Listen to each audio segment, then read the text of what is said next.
Good. Recording in progress.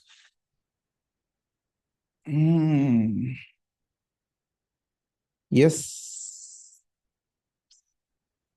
Let me drop in a message. Oh, session is on. Sorry.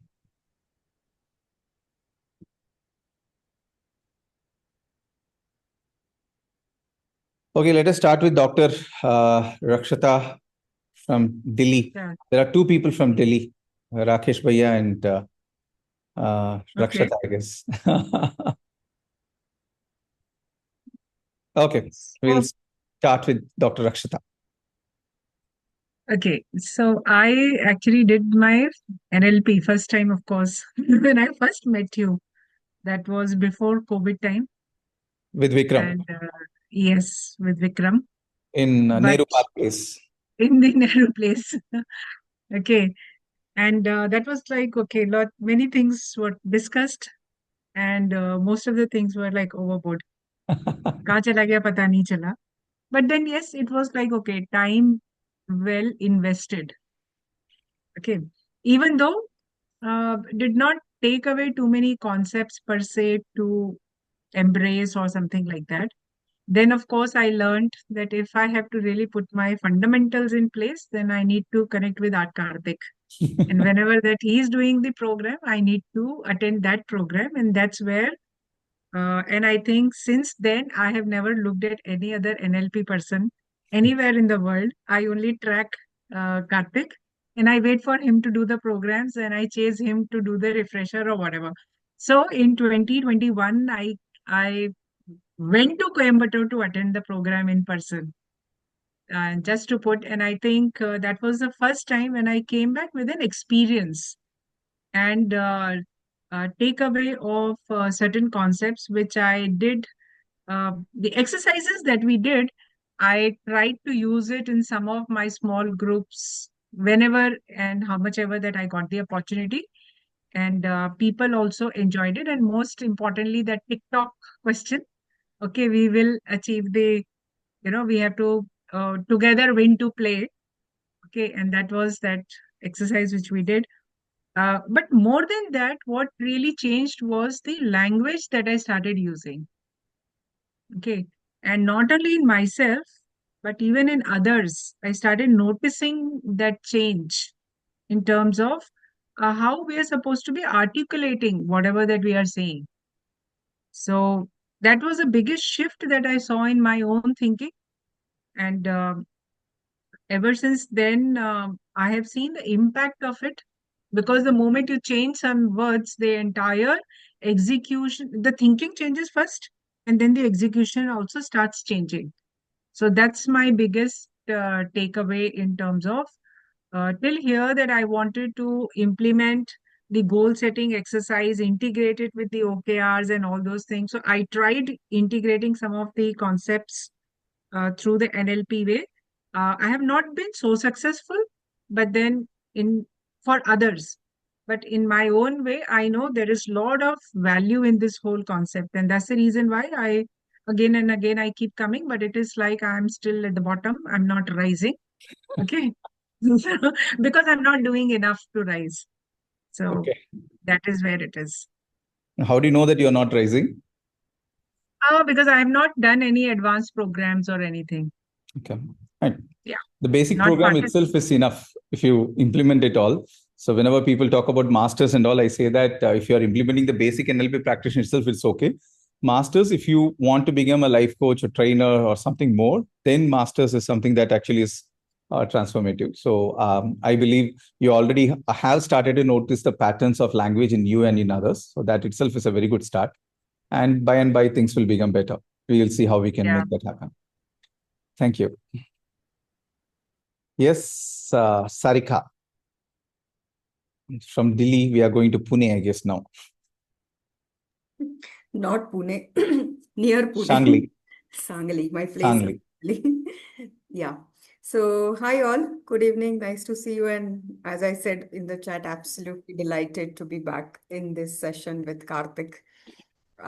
So, myself, Sarika Desai, come from an IT professional background, very much IT hub, Bangalore and outside, and then moved on to L&D, uh, NLP with Karthik, EI, and life coaching. 2021 I did program with Karthik, and even I have not gone to any other trainer for NLP after Karthik, as Dr. Rakshita said. So it has been an amazing experience program, and I think I missed the master one, and I was looking forward to have the same one which happened in Goa last time, and I'm still looking forward to that combination. So let's see. Uh, yeah, that's all. Thank you all. Thank you. Thank you. Yes, Dr. Mihir.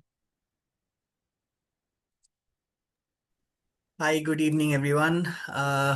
So I did my NLP program in 2018 with Karthik. He had come to Indore.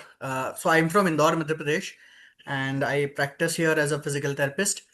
And I've been with him since 2018. And you most of the people I think have been there from COVID, but I have been with him like pre-COVID times. So I know how much fun these sessions are with him, and every session that I get a chance to be there, I am there because every now and then you get a new learning out of the content that he gives. And I still remember that I did my NLP practitioner when I was doing my internship in my medical college. And after that, I gave some sessions, and I had a lot of time to spare then. And, I treated some patients that needed help in physical therapy and also through counseling and coaching. Then I did my hypnosis session with Karthik, and I also did my life coaching. And I was so fortunate to, have organized a workshop in Indore after that, and we had quite a few people there, and we had fun. And every time, I talk to people, every time I am looking at people, every time I am observing two people, communicating, ev- each and every time it comes to my mind कि अरे यार ये तो NLP है. अरे यार ये तो they're doing this, they're doing that, this is NLP, this is how these things are, I know what this person is going to say next. And that is how these things have changed. I mean, you just you transform. I don't have any other words because since 2018 I used to be a very introvert person, but then after that I started to, I go out and I reach out and I start talking to random people so that I can understand their way of communicating, their verbal and non-verbal cues that they give. And every time I talk to Karthik, we talk about books. And I was very fortunate that he recommended a lot of books after my practitioner's program and hypnosis program. So I was able to go through a lot of them. And each and everything has helped me in my journey to becoming a better physical therapist, becoming a better healer. And it was all thanks to Karthik. So I am truly grateful, and I'm in debt to him. And I'll always be. Thank you. Thank you. Thanks a lot. Indore. Indore was the first program outside Tamil Nadu that we did. Yes. 2017 December was the first program, and then it was Dr. Mihir's program. Both of So, them. Dr. Mihir, you saw him with his red hair and all that, right? So sorry? Red hair. Yeah, I actually have seen him in his red hair and his, he comes to the class in his veshti and he's like, Ki, this is how, he's got a specific dress code. And I actually admire that dress code because I'm like, nobody is doing it and people don't even understand that that is the professional Indian attire. And he takes care of it. I mean, that was one of the things that makes his programs phenomenal. People don't even understand that. I mean, I was Dress code astonished. was fine, but I used to always pinpoint towards his red hair. Red No, hair. red hair was even this the white this salt and Pepper and pepper salt. look is also nice. But then I've seen him then, and we've still had those. I still have those photos, and I was going through them like maybe a week back, If and it was fun times, man. for the hair and head, sometimes when I look at those photos, I myself laugh. Very few people have seen me like that, though. Yeah. Yeah, because when you and Rakshita saw me, it was long hair and red hair combination. Yes. Before that, it was normal medium hair, and then And that red. made me realize that, okay, that unconscious bias thing. Never judge a person. If you don't like something, you form opinion. Okay, whereas, and that time when I was being told that Karthik is the only person, I said, how can I go to him? He's like this. Okay, and he doesn't fit into my frame. No, but then So, that is what NLP from Karthik taught us, to not look into the frame, to not put people in a specific frame. And I stopped doing that basically. And that is how things helped me to reach out to a lot of people. exactly. So that's what I'm saying. That, Yeah. he was the one who was totally opposite of that frame. True. And yet it made me go to him because there was a recommendation about him that he's the person that you have to go to. I said, "Acha." Thank you. Thank you. I'll say something about it later. Yes, Dr. Javahira. So from Indore to Tirunelveli, I guess. Tirunelveli, Yeah. Tenkasi nearby. Tenkasi. Kadeyanallur. Yeah, Kadeyanallur. yes, sir. Hi, sir. How are you, sir? I am fine. I am fine. So Dr. Uh, Javahira is also a healer. yes, sir.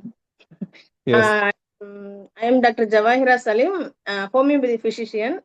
In my hospital, 15-bed IP hospital, Ayurvedic hospital running in Kadeyanallur. And Kutralam nearby. You know all thing waterfalls? All are no? Yeah, Kutralam nearby. Then I was joined 2021 batch in Now you're there. Sound illa. Sound is gone, I guess. Sound suddenly vanished.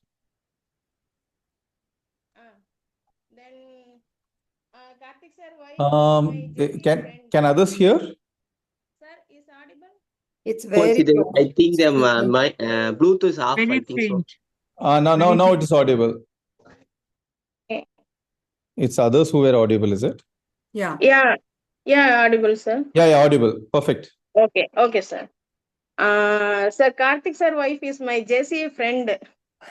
Yeah. Yeah. Your wife also.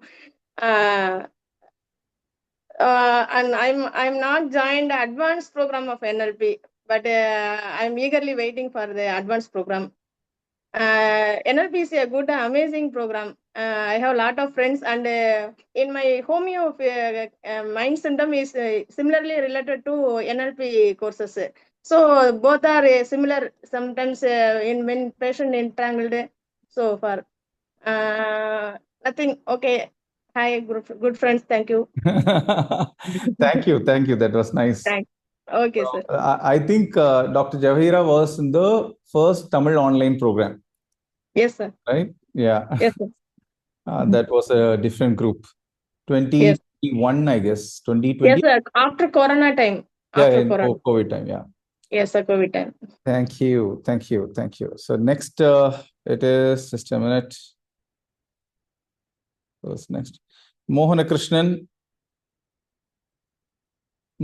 you are there? Yes, coach. Yes. We are a Corona batch. 2008. Mohana Krishnan was the first batch, first COVID batch. First COVID batch online, Tamil and English. Life coach also. Life coach also. Face introduction. I am Mohana Krishnan. I am working software engineering in Ford Information Technology in Chennai. Actually, I know that Karthi is the one. My mentor Deepa Lakshmi only told that one. Yeah, training the coach, you can attend the classes. So I can try to attend. Once they mentioned the Coimbatore have a 1-day workshop there, but I can't attend. That's okay. I can miss the opportunity. After that, the Corona will give the opportunity for online course for full day for 20 days. I think so. Near 20 days. Yes, going. That's all. Thank you. Thanks a lot. So next, Kunj. Hello everyone. I met Karthik sir way back in 2022. I was a part of the online batch. Ah, So I did that in March 22, if I'm not wrong, that was the course. And like I was struggling, like I was actually not able to decide whether to join a PhD program. So finally, I'm in a PhD program. I am in third year of my PhD program, and I'm nice. in artificial intelligence and psychology. So it's a conjunction of both the domains. So I'm a master's in psychology and data scientist by my education qualification, and I'm currently pursuing my PhD from SPZ. Yeah. And because of NLP, I could understand the world around me. I still remember the ecology frame that helped me a lot. So just because by changing the ecology, I can, because I've shifted from Indore to Mumbai now, so I could see the difference. So all thanks to Dr. Mihir, whose reference I just came over here. So yeah, and yeah, that's all Thank you. about. Thank you. Thanks a lot. So next it is Monica.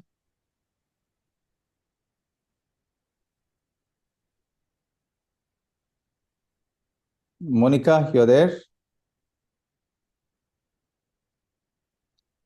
Monica, Deepa, Padmashekar, Ilakya.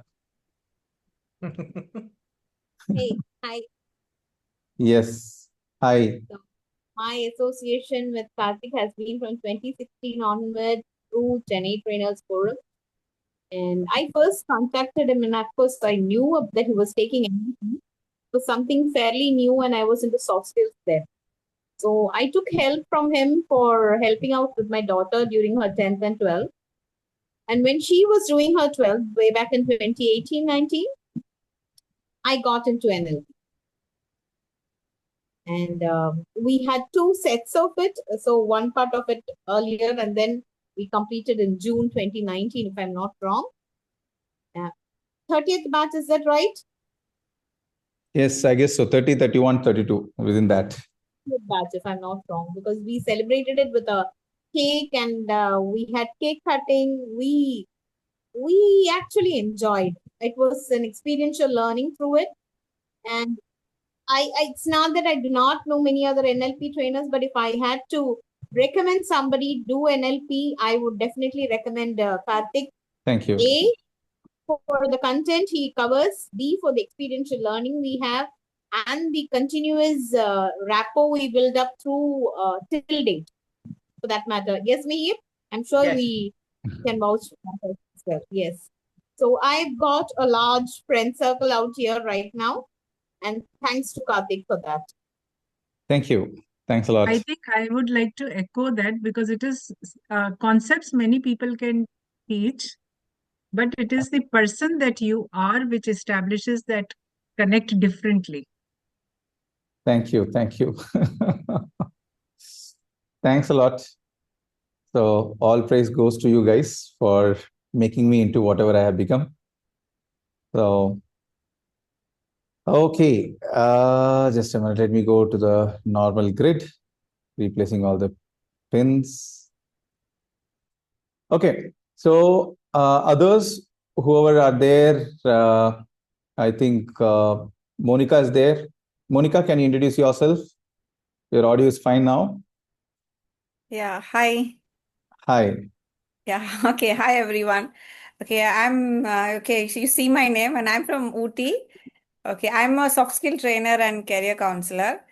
So I don't remember when I did my NLP, but somewhere during COVID. So that was the online program. Then I did one more refresher after that. So, like one of you mentioned, no, it's not about the NLP, it's more about Karthik and Gauri, that connect that we feel with Karthik and Gauri. I keep thinking, no, the tribe, I like the tribe vibe. Okay, so that's one of the reasons to come back again and again. So we get a very good feeling. No, I have never seen people who are trainers who are so friendly, who's so supportive. So I love that a lot from Karthik and Gauri. So many of them have that barrier. Okay, so I'm a trainer. I will not talk. I will reach out only. I'll give you so much information only. I will maintain that distance. So So they want to maintain a barrier, but that's not there at all with Karthik. And he also makes sure that everybody feels the same. Okay, so once we come, we all become friends. So that's very nice. And about NLP, yeah, I was initially very, fascinated by NLP. I didn't know what it was. And then when I spoke to Karthik, I decided, okay, I will do NLP only with you.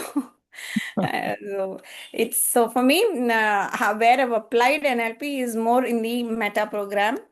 Okay, now I understand. Okay, so I'm not judgmental now, telling, okay, this person is like that, this person. Okay, that's their type. Okay, that's their type. I understand their type. So what should I do to match them? Okay, that's my application of NLP. Yeah, thank Nice. you. So you're in Ooty or Coimbatore? And now I'm in Coimbatore. Coimbatore. So you're one of the last persons who came through this app called as Clubhouse. Yeah. Now I'm banned in Clubhouse. Oh, okay. Why?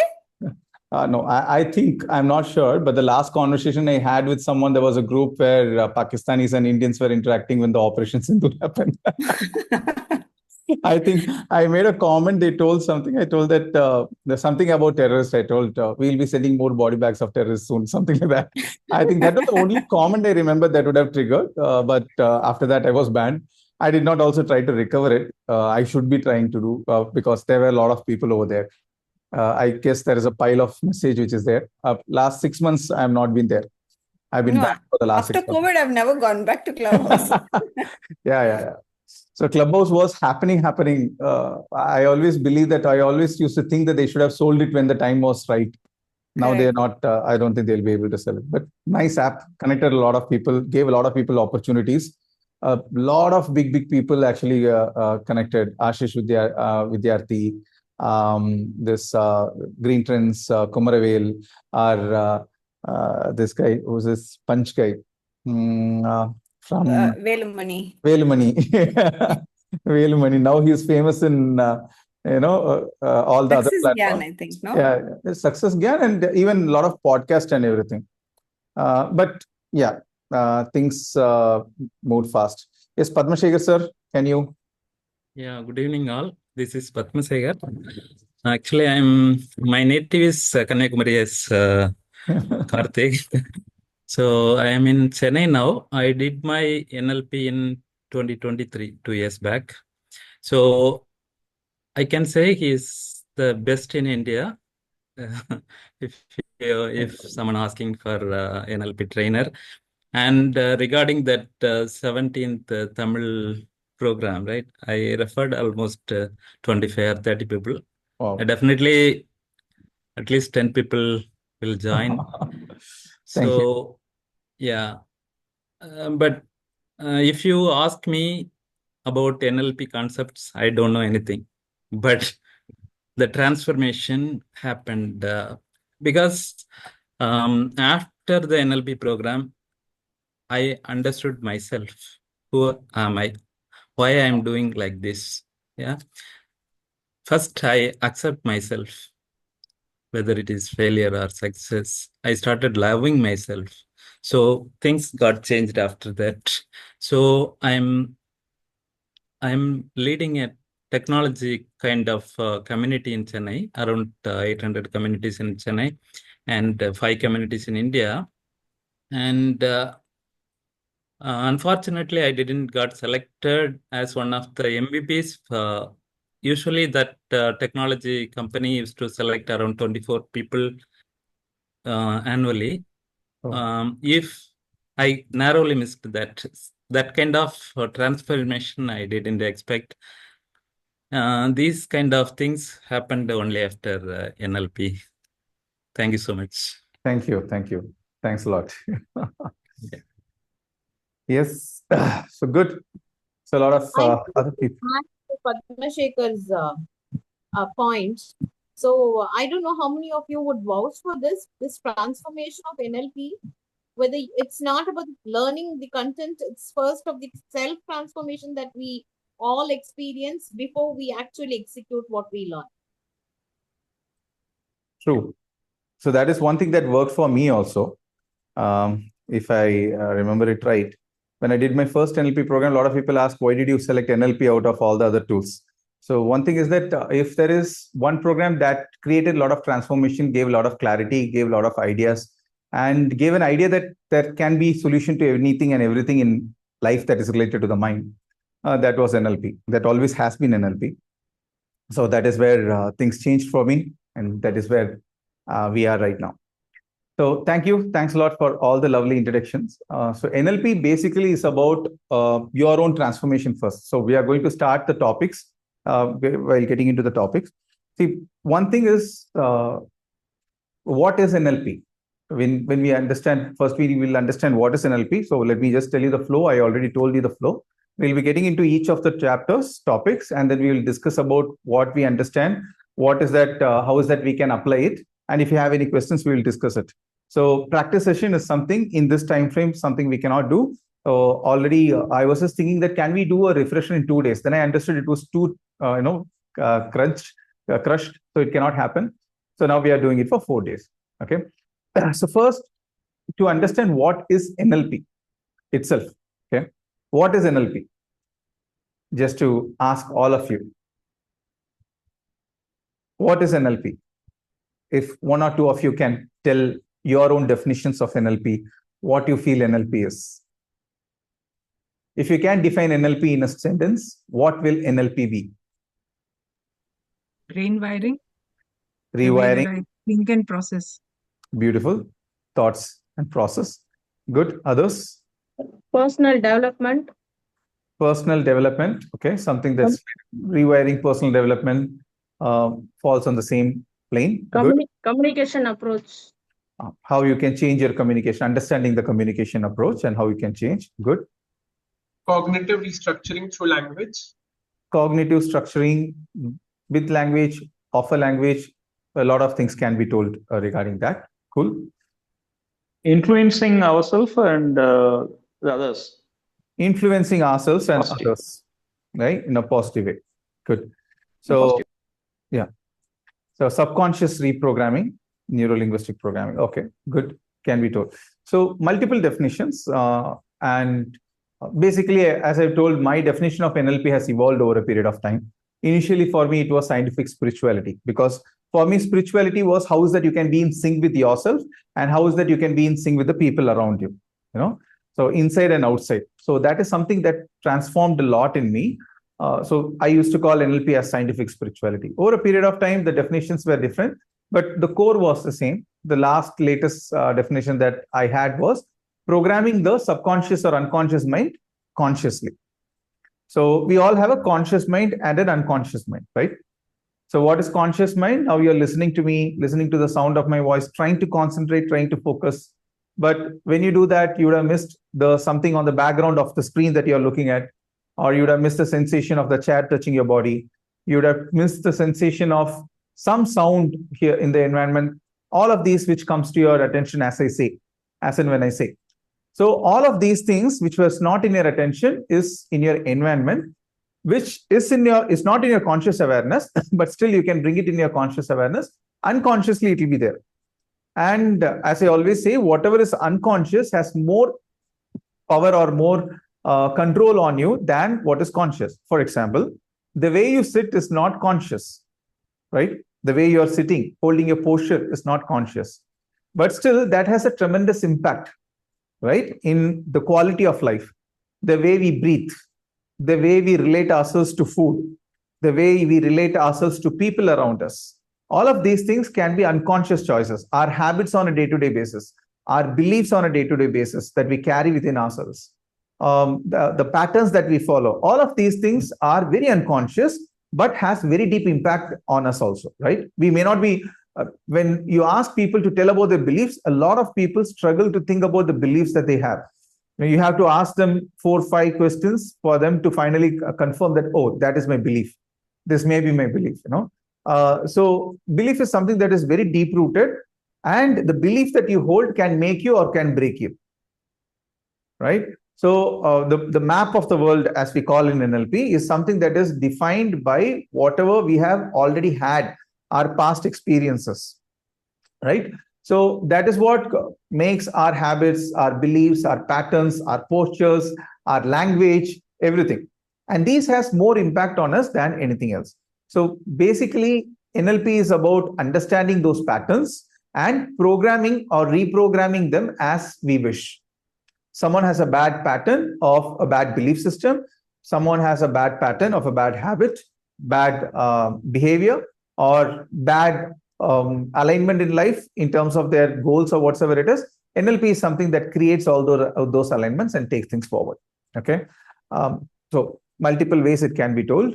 And all of you know the history of NLP a little bit here and there. I would have told in each of the batches.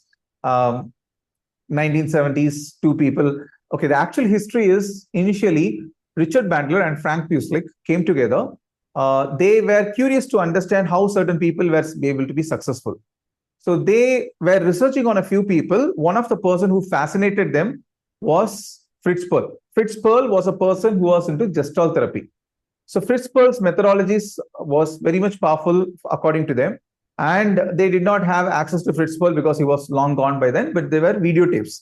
They looked at Fritz Perl's videotapes, and Richard Bandler had this thing that he would just be able to mimic whatever he was doing, whatever Fritz Perl was doing. So Fritz Perl was a therapist who was doing a therapy which no other people were doing at that point of time. The outcome frame of NLP comes from Gestalt therapy. A lot of things of NLP, if you notice, would come from Gestalt therapy. The 3-chair method, a lot of psychodrama methods that we follow, all of these things. If you have not seen videos of Fritz Perl, I would highly recommend it. It can be a little bit long, and you would have to sometimes see a person smoking for such long hours. Half an hour if he is smoking, so his pattern will be like this. Before one smoke gets over, the other smoke he will light, and then he'll be. It's available on internet. I think when NLP started, people were crazy to access these videotapes. They did not have enough resources. I'm talking about 30, 40 years back. Right now, we all have umpteen number of videos online, so please use it. So Richard Bandler and Frank Puslik mimicked whatever Fritz Perl, the Gestalt therapist, was doing, and they were getting good results, but still they were not satisfied. They wanted to understand what is the logic behind the magic. Okay, one of the ways of how I define NLP is I say that NLP decodes the logic behind the magic of success, or logic behind the magic of any magic for that reason. How some person is able to stay fit. Like, Kunj, how much kilos you lost? I lost around 56, but gained like 6 kg. How much kilos? 56. 56. Yeah. Yeah, that's what I used to say. There's half of Kunj here. The other half is missing. When first he came, if you had seen him in the session first, you could not. Sarika is like, Kya khon? Who is that person? Okay. So some people, how is that some people are able to do certain things effortlessly and some people are struggling with it? Okay. It is not that, I always say this, NLP is a discovered science. It's not an invented science. It's not something that came out of the blue. They saw certain people who were getting things well. Certain people go through traumatic situation and come up as better person. Certain people go through traumatic situations and they come to it. What NLP people did is that they tried to understand how certain people who came out were able to do that. So how some people were able to be successful despite the adverse situations of their life. So that is a different direction that NLP took than psychology of those times. Psychology of those times was trying to look into trauma, issues. Still, by and large, that is what psychology has to do. They have to look into how problems happen. So if any one of you have done a psychology program, me included, I also have done it, you would notice that they will be discussing more about history, theories, and problems than about solutions. I have to come across a psychology program that actually teaches people actual therapy or actual change work that usually I have not come across. If you know anything, please let me know. So that was a major difference. So NLP started over here. Bandler and Frank Puslik, they were working on this, but still they wanted to decode it more. That is when they bought John Grinder. John Grinder was a war veteran. He was also an English professor. They brought him inside, but he was a very rational guy. He was one person. If you see old John Grinder's videos, even today, the latest videos, he is still an army man and he's still a professor. He maintains himself, presents himself, carries himself as such. a very strong person. In the old videos, he'll be like a movie star. He looks so fit and everything. Even today, he is the professor of Richard Bandler, but he will look as if he's younger than Richard Bandler today. So he's very strict, and a lot of people who go to his program are terrified by his rules and regulations. I've heard stories about that, which we will discuss later if we have the time. So that is how NLP came in. Later on, when Richard Bandler and Frank Fuselick were there, things were happening differently. John Grinder came in, things happened different. Frank Fuselick got out. So Frank Fuselick resurfaced after 30 years when NLP got successful. He's got settled in the Czech Republic, and he was very much enjoying his life and everything. But basically, after this point of time, Bandler and Grinder took all of the learnings. They went and researched a couple of other people. They went to Dr. Milton H. Erickson, who was a conversational hypnotist, and whose pattern they studied. Dr. Milton H. Erickson did not create conversational hypnosis. Bandler and Grinder studied his work, and then they created it. They understood that there were certain language patterns that he was using. I'll just send a particular video. If I have it, I'll just send it in the group. A very deep video. One of my friends had sent it. It's very deeply hypnotic. Small shots in Instagram. Some person in the West who talks about a lot of spirituality. It was really, if you just listen to it in a certain sense, it is very deep. So when they understood, Bandler and Grinder understood Milton H. Erickson's work, they saw that language was involved, they understood that. So first it was Fritz Perl, now it is Milton H. Erickson, who was a second person who they tried to understand how they were creating magic around. The third person was a lady called as Virginia Satir. I always talk about her very fondly and talk about her a lot. Amazing lady. She was working in something called as family therapy. So whenever a person is close to divorce or something that people say that these people cannot, the family cannot function together, she used to bring the family together and work with them and make changes with them. So another amazing lady. These are the three people that initially NLP people worked around with. And then there was another one person, another couple of other people, Noam Chomsky and Gregory Bateson. One was an anthropologist, I guess, and another was into the linguistic studies. So those two people also they researched. They were using as research people, and out came the beautiful science of NLP, neuro-linguistic programming. Does anyone remember how the name NLP came? Why NLP was named NLP?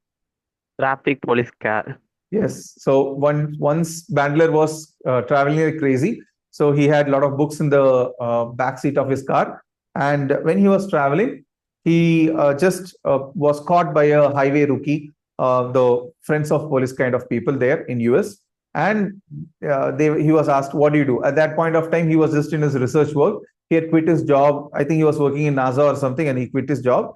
So he had to say something. So he just looked back. There was a book of neuroscience by someone, a linguistic book by John Grinder, and then COBOL programming book.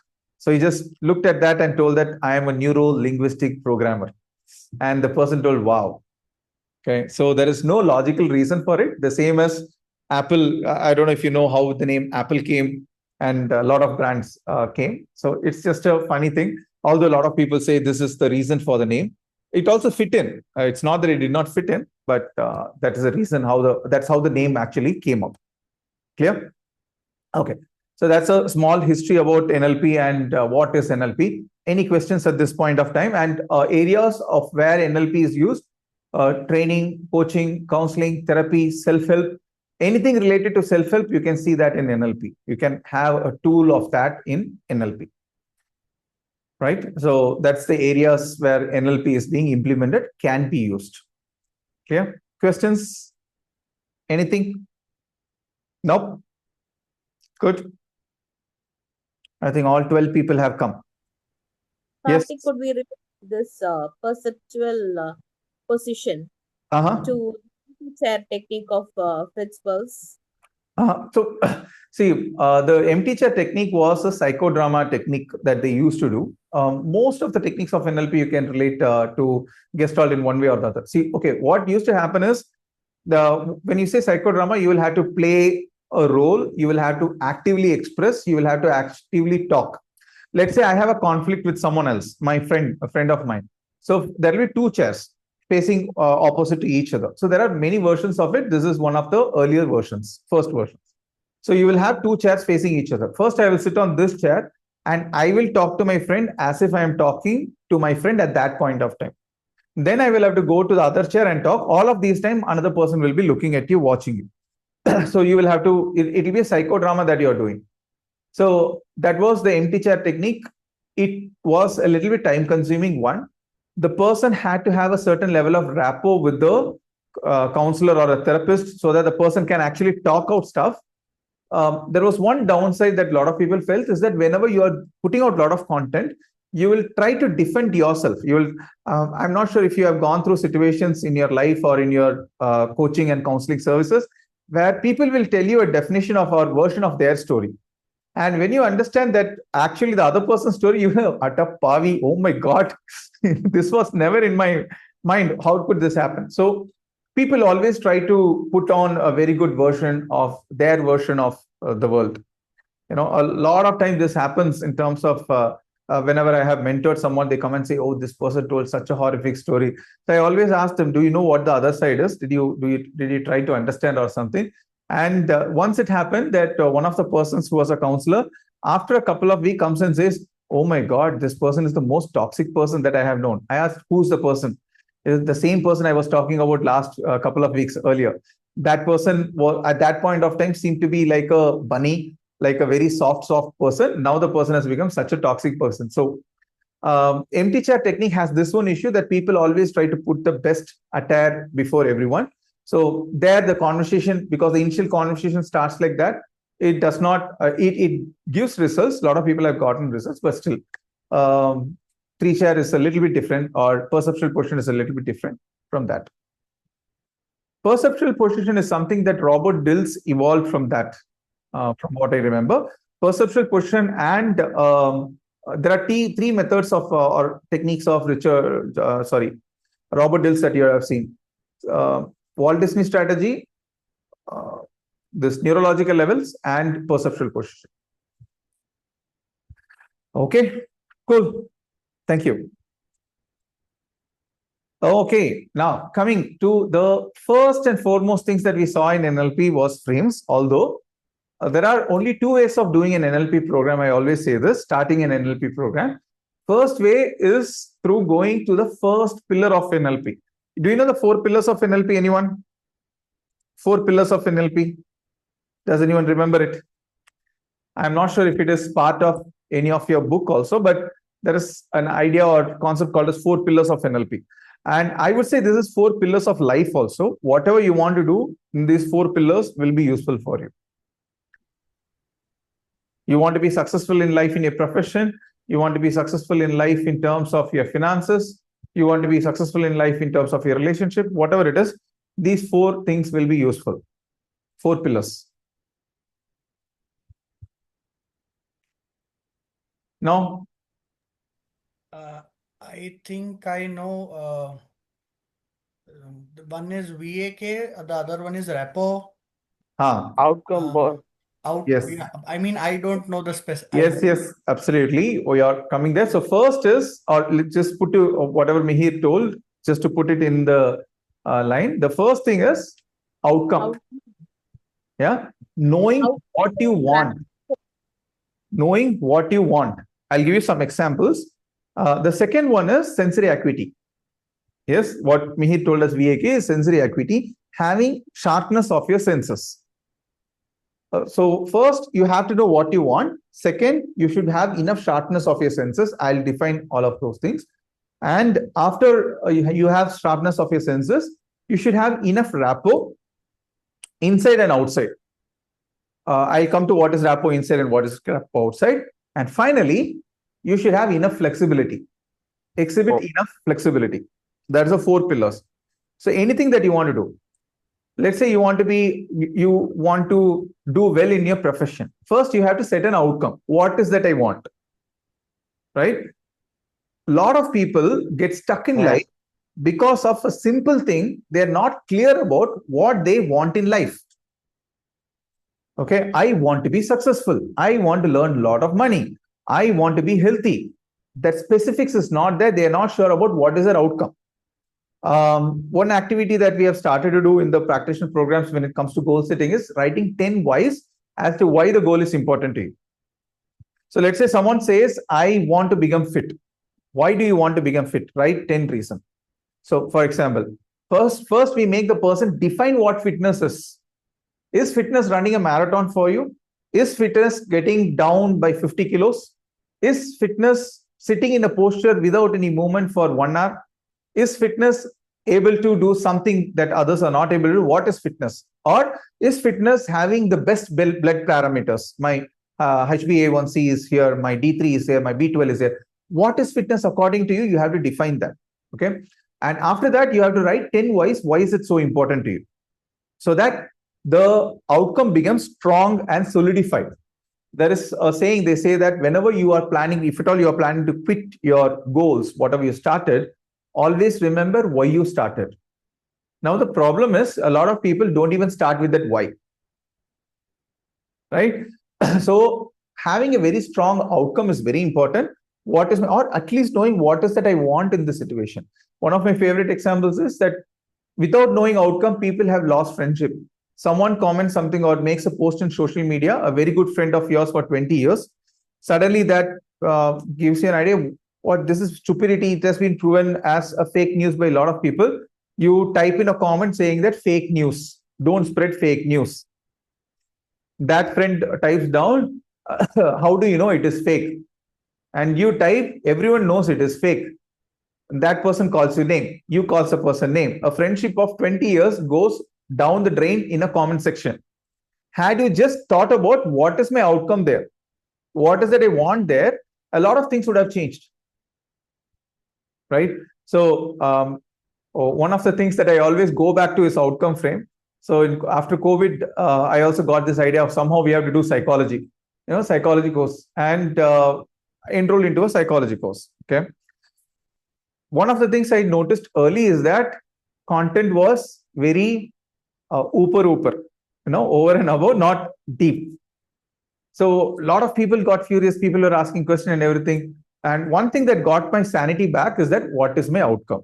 My outcome was I need to get a degree. And I need a degree as if it is an offline program in an online setup. That works over there. Okay. So every time I feel that there is something wrong with the program, or they advertise the program as an English program, but they were taking the program in Hindi. I'm okay with Hindi, but some of the people who joined with me were not okay with it. So all the time, one thing that always got myself back is what is my outcome there? Okay. So knowing the outcome in any situation is something that is extremely useful. So one of the story that goes, two of my friends, they planned to go for a vacation they planned to organize a group for vacation. So initially they were too much stressed in IT industry. They thought that we will go for a tour to de-stress ourselves. They started the tour plan. They decided the place that itself was too stressful for them, more stressful than their work, because someone will say that I'm coming, someone will say I'm not coming. And as and when the time went by the time they reached the day of the tour and went for the tour and came, they were more stressed than before. And one of those friends came to that NLP program, and when the outcome frame was happening, he was laughing. So when I asked what happened, he told this. The whole idea of the tour was to de-stress ourselves, but the tour actually stressed us more than the stress we had before. So knowing the outcome. At any point of time, knowing the outcome is the king or queen, whatever you call, the most important thing anywhere. Second thing, having enough sensory acuity. A lot of time nowadays, if at all, very rarely I do this, people, if they come with stress, anxiety, depression, first thing I ask them to do is a blood test. My favorite is this ThyroCare package that they give. Now, a lot of people have started following it. Cheaper and better version of it has come. But earlier, ThyroCare was the only one which was giving this bunch of tests because they were having this centralized lab. So the whole test today, it costs about some 2,500 or so with a lot of discounts and everything. They'll give some 80 tests or so. If your blood parameters are not in sync and you try to work on your mind alone, you will not be successful for a long duration. I'll tell you certain parameters. All of you can take this as an example and do the blood test. If your vitamin D3, vitamin B12, zinc, magnesium, then magnesium, HbA1c, okay, that your sugar level and your iron level, all of these things are critical parameters when it comes to mental health. If these things are not in place, Once repeat D3. D3, B12. So see, D3 is something that helps your serotonin receptors actively work. So if that is not working, no matter how much good things are happening around, you will not be able to feel happy. B12 is something, if it is not in place, you will always feel low, fatigue and everything. Zinc and magnesium are also the same. Zinc, magnesium. Okay. Now, fun fact, most people, when you test the blood, most of these things can be low. I can give it, if you are spending most of the time indoor, not indoor, D3 definitely will be low. Okay. B12, again, it will be low for people who are, if you are not taking enough food that will promote that, dairy products or non-vegetarian food. If you're not taking that, vegans particularly, a lot of vegans nowadays have started taking B12 shots. Okay, there is one famous guy, Arvind, who promotes veganism and animal activist. Anyone knows him? He's from Chennai, also very famous guy who promotes veganism and everything. So he told in one of the speeches, he was very upfront in saying, I promote veganism, but this is what, there are certain places where we don't have an answer for it. One of that is B12. So B12, I take B12 shots, he says, or B12 tablets. There is no alternative to it. You have to do that. Another thing is your HbA1c, your sugar levels, if they are fluctuating, you know, that 3 months average blood sugar, they call it. If that is fluctuating, that is one another thing. So these are some of the, iron is another thing. But then all of these things, if they are not in place, your mental health is immediately in stake. Okay. With that, you are trying to focus on your goal. So a lot of times I say this, that if you are feeling tired and not able to be motivated, and if there is a issue in the background, it is a physiological issue, you cannot sort it out with a psychological tool. Okay. No matter how much you push it. So your sensory acuity, and the same thing, again, your lifestyle plays a major role. You're living a sedentary lifestyle. Let us say, no workout, no time. I don't have time for workout. Diet is something that I cannot do. If you're not eating the right kind of food, right kind of workout, right kind of lifestyle, a lot of things will be messed up. You should be willing to pay the price for it. Right? And the saddest thing that I see in today's world is that people are like, no, I will not have a proper lifestyle, but I will not take supplements. I will not take medicines. Okay. One of my friends, my cousin who is a doctor, he says that these people will not have a proper diet, no proper lifestyle. They will eat all kind of junk food and they will have adulterated food and everything. And when they come to the doctor, they will ask, does this medicine have side effect? This actually drives the doctor crazy. You know, people talking as if they are fitness freaks when they do everything against fitness. So whatever you're doing, think about your sensory acuity as the most important thing, because this is your input tool. Your 5 senses, VAK-OG, visual, auditory, kinesthetic, or olfactory and gustatory. So these are most important tools with which you form the map of the world. I'll give you an example. When you are extremely tired and you look at a situation, you will not be able to look beyond the situation, right? When your mind is not that sharp. So your sensory acuity is very important, and sensory acuity has to do everything with your lifestyle. If you're doing a workout, there is a small, small talk that I saw of a 95-year-old doctor talking. Very important talk. I'm not recommending smoking or drinking for anyone, but this is how it goes. The person who smokes and does not exercise, or the person who smokes and exercises, will always outlive the person who exercises and smokes. I'm not saying smoking is good, but not doing exercise is worse than smoking.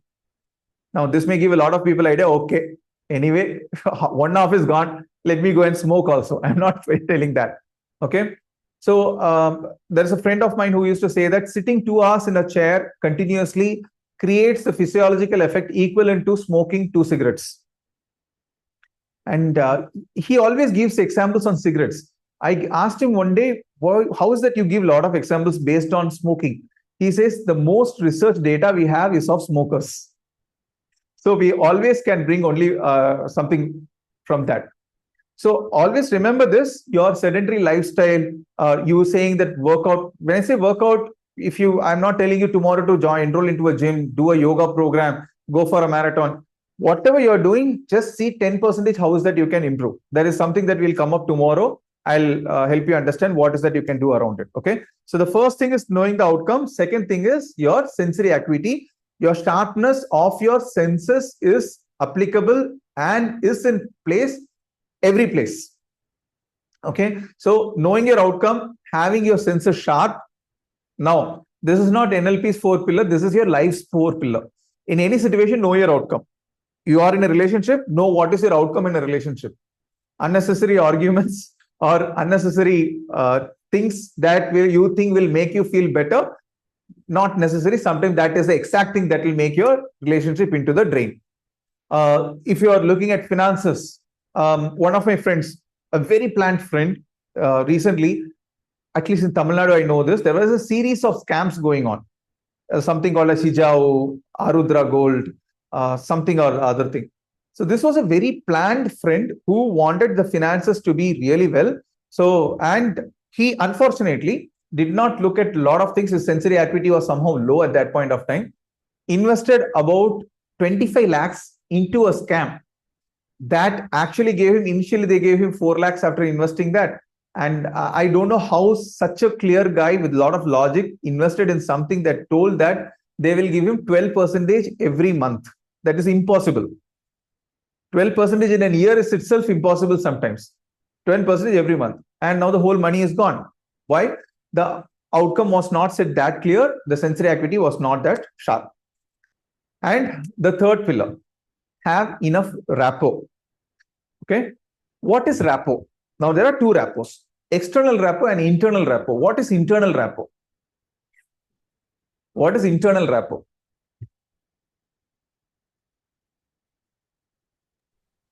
Feeling connected. Being connected to what? Yes, being connected with the other person. Emotional feeling, master. Emotional feeling. Okay, just a minute, Monakrishna. I will just clarify this. Being connected with? Feeling connected with the other person you are with. With the other person. No, this is about yourself. This is about internal rapport. Okay, internal connection. Okay. Sorry? Being connected with the unconscious part of your... Exactly. So having your conscious and unconscious in a sync. Yes. Okay. For example, you got hit on the toe. Someone tells something to you and you burst out, not knowing where that is coming from. Okay. Suddenly you start craving for food and you're not understanding what is happening internally. Perhaps you are feeling lonely, you are feeling very less adequate inside, all of these things. So your external behavior of indulging in food, eating more food, is trying to satisfy something inside that is missing. But because the external behavior, the conscious choices that you're making is not aligning to the internal choices, internal craving that is happening, it will not get satisfied. It will create more issues. So you're unconsciously what you are craving, what you're wanting. If you're not in sync with that and you're doing something externally, that's not going to work out. So rapport building first internally with my conscious and unconscious. Am I in sync with my unconscious mind? Here is where a lot of things like meditation and your sensory acuity things that you do will come into play, where you're a little bit in sync with yourself. Okay. You can call it religion, spirituality, meditation, practices, whatsoever it is. It slowly tries to bring a little bit of rapport between the conscious and the unconscious. Right? So that is the internal rapport. So, can you give me one more example for this? Internal rapport? Yeah. Okay. Now, somehow something happened to me. I heard a few let's say at the end of the day, I am a little bit tired, drained. I feel that life is very terrible. I feel very depressed. Okay, that is what I'm feeling at this point of time. Now, a lot of people don't even understand they are feeling something at this point of time. So that emotional awareness in emotional intelligence, one of the most important topics that they teach is emotional awareness at this point of time. So I am feeling low and I am just feeling everything is looking very bad. Now, when I go back and think why this happened, I just analyze from where I started feeling like this. From afternoon, I have been feeling like this. What happened from the morning? I heard the news of some terrible thing that happened to one of my friends. I heard the news of Trump's tariff. I had heard the news of, some relative being admitted in the hospital. So it is just piling up. And then someone who had told they will buy my program has not bought my program. It is just a combination of 4 or 5 things. So basically, life is not terrible. It is just that I am stacking up these things. Okay. So we select and then collect. That is, now we are feeling bad. We have selected all of these things, collected all of these things, and then now we are feeling based on that. When I go back and think about it, now I was not aware. I was just thinking, I am feeling low. A lot of people say I'm feeling low. Now ask them why they are feeling low. A lot of people say just like that. I don't know. Out of the blue, I'm feeling low. So when you analyze your unconscious, you're thinking, okay, what happened? What happened? Because all of these things are getting accumulated unconsciously. When you try to understand and get in sync with this, and then try to sort out things of the past, then, okay, you understand, okay, why this happened? This one happened. I understand. But this is a very temporary thing. Just one person told they are not attending the program. That's fine. Trump's tariff, Trump talks a lot. Then tomorrow he will talk something else. Day after tomorrow he will talk something else. For all you know, he has been diagnosed with some disease. We don't know how long. Or maybe another Gen Z may try his luck. And Gen Zs, so there was this joke on the internet. They say that never trust a Gen Z to get a thing done. If that Gen Z had done his thing well, Trump, we would not be having Trump's tariff today. That 21-year-old who tried to shoot him. Okay. So now when you just make a lighter sense out of it and then sort each of it out, now you are suddenly relaxed. You have, oh, this is all it is. A lot of time we are not in sync with our unconscious, or we don't go back and think about why things happened in a certain way and try to sort it out. So there's accumulated things. Then finally you come with a normal thing saying that I feel low. I don't have energy to do anything. Again, let me be very clear. If you have a physiological issue, no amount of psychological tool is going to help you. That is something that we need to take care of. If your gut is not healthy, if your blood parameters are not healthy, no amount of psychological tool is going to help you. Right? So that is one another thing. Monica, clear? Yeah. Coach, A little. Yeah. Okay. Yes. Deepa Lakshmi. Yes, Mona question. Coach, if you are feeling not well, that time you are hearing some good news or bad news, we are attracting only bad news only. It's not that we are attracting bad news or good news. Our radar is more set on bad news. Okay. So we are more focused on our what people call as law of attraction. In a way, you have never thought about a particular thing. Let's say that you have never thought about a particular program, hypnosis program, life coach program, whatsoever it is. Suddenly you started thinking about it, and then you will start seeing more about it. It is not that the people say have different ways. People say the universe is presenting you with those things. I would say that it's mostly your mind that is trained to focus. Your mind is trained to focus on certain things and defocus on certain other things. So that is one thing that when you say that attraction or anything, this is how scientifically it happens. I'm not saying that that does not work. That works, but the background is this. Right? Okay. Yes, Deepa Lakshmi. I actually wanted to add to Monica's. Are you a soft skill trainer, Monica? Yes. Okay. So I'll connect with that. If it's okay with you, they'll just take 1 minute.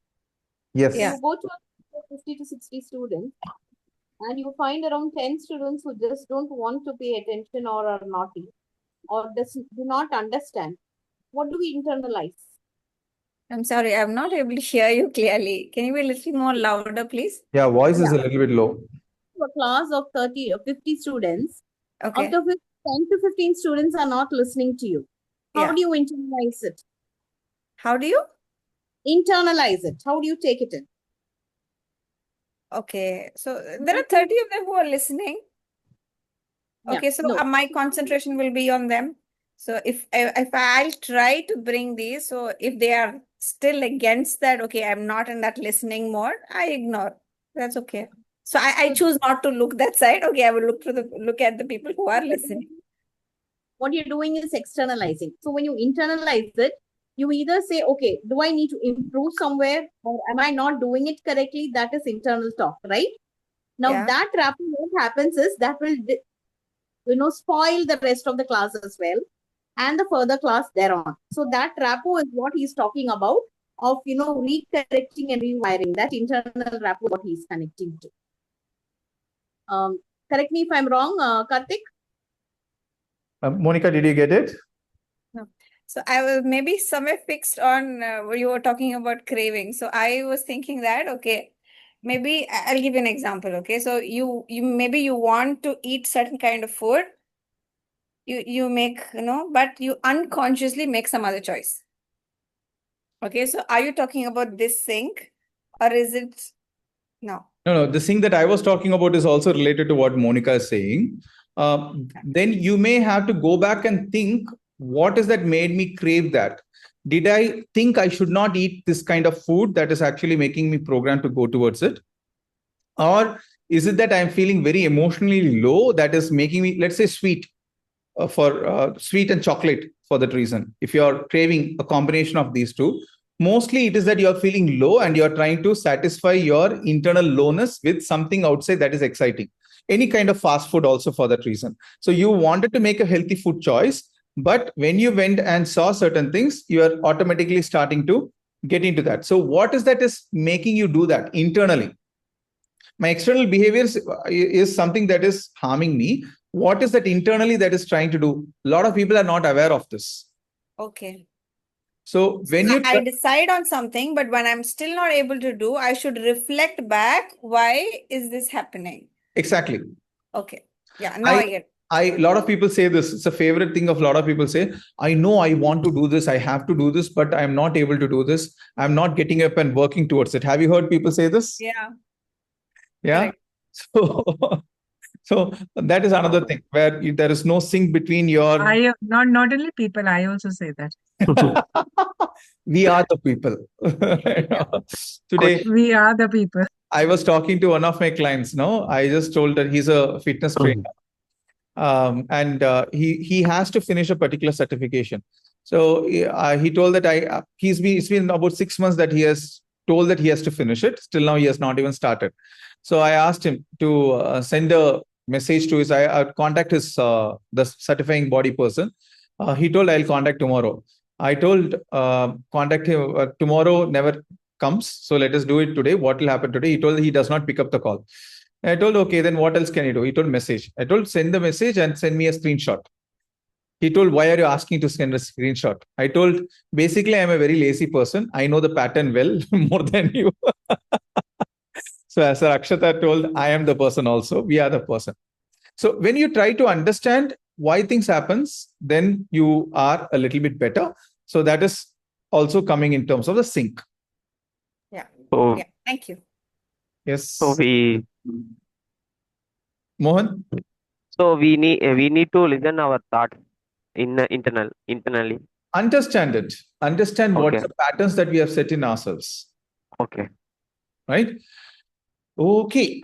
So that was about your knowing your outcome and sensory acuity and then rapport. Right? So rapport also, it's about the external rapport, the network that you create. Okay. I want to become successful, but I am having rapport with people who are not thinking about success at all. I want to be successful, or I want to do certain things, but my rapport or my circle of influence is something that's totally different. So if you want to be successful in life in anything, you have to create a network around you of people who can fetch you opportunities, make you motivated, make you focused in a certain way. That is the external rapport. Okay. Now, if you just think about it, whatever you're doing, are you having people in your circle of influence who are aligned to your goals, your values, and everything that you hold hard towards yourself, right? So that is something that you need to understand, you need to focus, and you need to move forward. Okay, so that is an external rapport. So knowing your outcome, I should know what I want. Let's say that someone wants to become a billionaire. Okay, my success is that I should be earning 8,500 crores. That is a billion, right? 8,500 crores. That is the outcome. By when? All of it fixed. Then having enough, sensory acuity, getting your fitness in place and being very sharp, being focused, and taking enough breaks, doing healthy habits, sleeping early. They say success is an exciting thing, but the process of success is the most boring thing the person can go through. That is why a lot of people are not willing to go through the process of success. Right? Your dental health is because of the boring thing that you do repetitively every day, brushing. You cannot one day wake up, brush for 1 hour and not do anything for 30 days, right? So success is usually, the process of success is doing the same boring thing again and again and again and again and being consistent at it, right? So to do that, you should be sharp enough and you have to do certain things. People will say partying late night is really fun. I'm not saying not to party late night. Doing all kind of nervous stimulant is fun. I'm not telling you not to do that. There is a very beautiful thing that someone told. If you have a great social life in your 20s, partying, going around, mixing with people, traveling places, the chances of you being successful in life in your 30s is very minimal or is impossible, right? So doing the same thing, success may be looking very attractive and sexy. The process of success may not be. So there are certain things that you will have to do to maintain a good sensory acuity. If you party late night and next day you have to work, you will have to push yourself to work, your sensory acuity will go low. If you're using a lot of nervous stimulants, your sensory acuity will naturally go low. If you're consuming unnecessary amount of news, unnecessary amount of information inside in social media or somewhere, your sensory acuity again will go low, right? So that's about the sensory acuity. And then comes your rapport internally and externally, how you connect to yourself and how you are focused on your goals. Even this works on the goals. I want to become a billionaire, and now I have created a very good routine for myself where my sensory acuity will be sharp. Now, how many times a day I'm focused on my goal, whatever that goal may be. So if you say that as the day goes by, I forget my goal, the chances of you reaching it is less. So that internal and external rapport comes in play over there. And the external circle of people that I create, if I am creating, I'm not saying this is wrong, but if I am only creating circle of people who are very spiritual, very social working and everything, but my goal is to become a billionaire, I may become a very good social worker. I definitely can become one of the best, no question on that. I may become really good in certain other things, but not $1 billion. It will never happen. Okay. Now, this is where, again, the same point, success may be really attractive. The process of success may not be. Right? Repetition is not something that a lot of people want to do beyond a certain point. Now, the last one, have enough flexibility. Now, the goal is to become a billionaire, and I've set certain good routines. And now I also have formed a certain rapport with people around. I've joined certain clubs. I've joined certain I've made myself sing it with my internal thing also. So everything is done. Now finally comes something called as flexibility. Now, after a point of time, I understand something does not work. Some of the tools that I had already maintained, let us say I have just decided that I will do yoga for 5 hours a day, or I will only connect to people who are of certain standard, who don't drink, who don't smoke or something. Now, that's where flexibility comes in. How much flexible am I to go back and change the things and come back? Okay.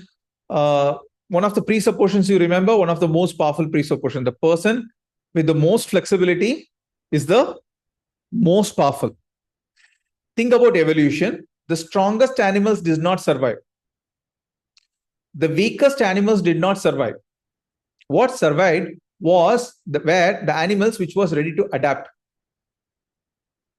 Cockroaches, rodents, crocodiles, even humans, the versions of humans who, what is it called, nearer than man, the versions of this person who were strong enough, very strong, did not survive. The smarter ones survived. So the person with the most flexibility is the most powerful. Clear? If you have to take one mantra for your entire life and live it, these 4 mantras will help. Know your outcome. Have enough sensory acuity. Add enough rapport. Rapport. Add enough rapport. Have enough rapport internally and externally. Have enough Flexibility. Okay. So if there is one thing that can kill all the other 3 is being rigid, saying, I will not go beyond this. No, nada. Right? Okay. So your map of the world is also defined by these things. Now, take any successful person, MS Dhoni, Rajinikanth, Amitabh Bachchan, Elon Musk, they will have these 4 parameters. Sometimes you can be crazy enough to forego the flexibility part, but you should be able to afford it. Like what Elon Musk did off late. Taking a panga with Trump, I think he is the only person who did it publicly, socially. And how many billions got lost in a single $35 billion or something, right? In a single day, gone. If you can afford that, then you're okay with it. I don't think a lot of people can do that, right? So that flexibility is very important. Okay. No, I have a particular routine and diet. I will not go beyond that. You should be able to face the consequence of it, right? So what works, works. What does not work, you need to change. Change is inevitable. The only thing that does not change is change. Okay. So these are the 4 pillars. They may not be part of your curriculum sometimes, but this is the whole philosophy of NLP itself. Know your outcome. Have enough sensory acuity towards it. Have enough flexibility. And finally, add enough rapport. Rapport. Okay. Flexibility and rapport can be interchanged. So those are the 4 pillars of NLP. So this is where the frames come in and the sensory acuity comes in. Sensory acuity is something that we won't be able to do it in an online program. People who have come for an offline program, you'd have seen the sensory acuity experiments that we have done, right? Like Mihir, what I've seen, Deepa, and who else? Rakesh Bhaiya, or Dr. Rakshita. So all of these people would have seen the sensory acuity exercises. But remember, sensory acuity is absolutely important because that is what makes your map making process. If your senses are not sharp, you will judge fast. If your senses are sharp and you're more energetic and replenished. So one thing I always, right now that I'm following is, please do a blood test whenever possible, as soon as possible. And if you're, this is another thing. A lot of people are like, I know I am low in vitamin D3. I will go to the sun and replenish myself. If your vitamin D3 is low to the level that you have damaged yourself for a long duration, not even medication or the substitutes, the supplements will help. You have to take shots. Okay. And it is absolutely necessary. Okay. If you are living a lifestyle where you cannot afford to go on the sun a lot, then you have to look at the alternative. This is again where flexibility comes in. Okay. D3, B12, we are in an epidemic where a lot of people are deficient in whatever I told, in all these parameters. Some people are deficient in all of these parameters. And then you want to attend a spiritual class or a NLP class and feel good about yourself. Yes, for this 2 hours, you will feel good. For the night, you will feel good. Next day morning, a little bit low. Next day, it will be totally gone. Right? So please take care of it. So take a blood test and understand your blood parameters so that you can move forward easily. These, whatever I told, are very important directly, which affects your mental health. Let me repeat it. HbA1c, vitamin D3, vitamin B12, zinc, magnesium, iron. Okay, all of these things. So if you are working in the field of coaching and if you're helping someone, if that person is constantly depressed, one thing or the other, try to see if these things are there. Okay. Okay. So after your 4 pillars of NLP, this is one thing that can explain the whole concept of NLP, as I told, or can make you understand how you can change in things in life. Am I aware of the outcome that I'm going towards? Am I clear about the outcome am I going towards? Are my senses sharp enough to grasp the opportunities? Do I have enough rapport around and within myself? Am I willing to be flexible? How flexible can I be? Clear? 4 pillars. I remember there was a trainer who took a whole session, 3-hour session on just the 4 pillars. There is so much packed in. There is so much packed in just in this. In COVID time, I was trying to understand a lot of people who were doing NLP. So one of the online, one lady, her program was, most of the online programs of those times or even today has this format you would see. They will tell you about a very intense pain that you're facing and give examples of how they have solved out that pain, and will give you a small glimpse of how that pain can be solved. And then they will say, if you want more, come to the next level of program. That small thing that they say will not actually solve. So one of the ladies who was doing it, she was telling about people suffering and everything and telling that I'll give you one tool of NLP that can solve everything. So this was the tool that she was giving. It was a 2 days program, 1.5 hours program. And then there was an upselling. Okay, cool. Then from this, we get into the frames. Any questions on these 4 pillars? Sit, think for yourself in any place you want success. These 4 pillars will help you. Any situation of your life, any place where you're not getting your outcome, or any place where you're hitting your head hard to get success. Okay, cool. Back. So next thing is about your frames. So now we already saw outcome frame. What is that you want? You saw that activity that we used to do. Outcome frame by itself is a very powerful thing to do, be done. Whenever I have seen people, when I've worked with people and I see people constantly in some kind of a trouble or not being able to come out of their shell or anything, the first thing I check is if the person is in outcome frame. If you are able to shift someone or yourself to be in an outcome frame, then a lot of other things that we do in NLP will fall in place.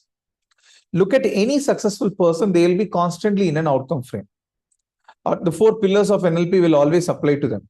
You can take any example. Dr. Abdul Kalam, Mahendra Singh Dhoni, Rajnikant, or Elon Musk, anyone of any field, the 4 pillars will be there. First is that they will be very clear about the outcome that they want.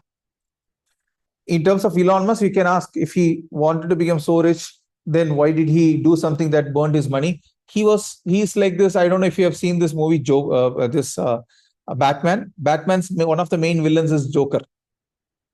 He is a person who can burn money, right? So Elon Musk's intention was never to make a lot of money. His intention was something different. You may think that he's the richest person. Money should be the most important thing. No, it is not. If you talk to a lot of people who have researched on him, I've told his innovation, his mind goes 25 years ahead of a lot of us, our people. And the way he thinks is something that normal people cannot think. So his outcome was very clear. It is not Nityananda. Oh, yeah. How can we forget our favorite? Okay. I hope there is no Nityananda fan in the group. This is something positive only, but yes. Okay.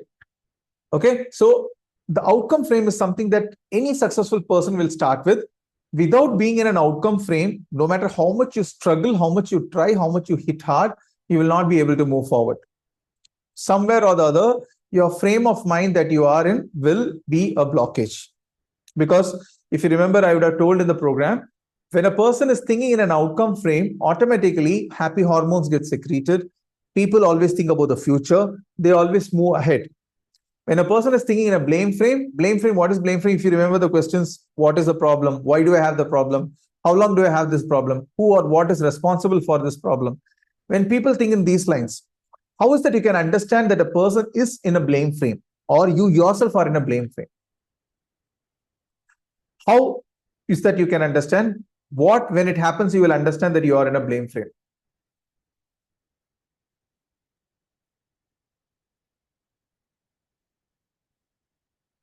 What is blame frame? When you unconsciously are blaming anyone, including yourself, for something. Blaming yourself is not outcome frame.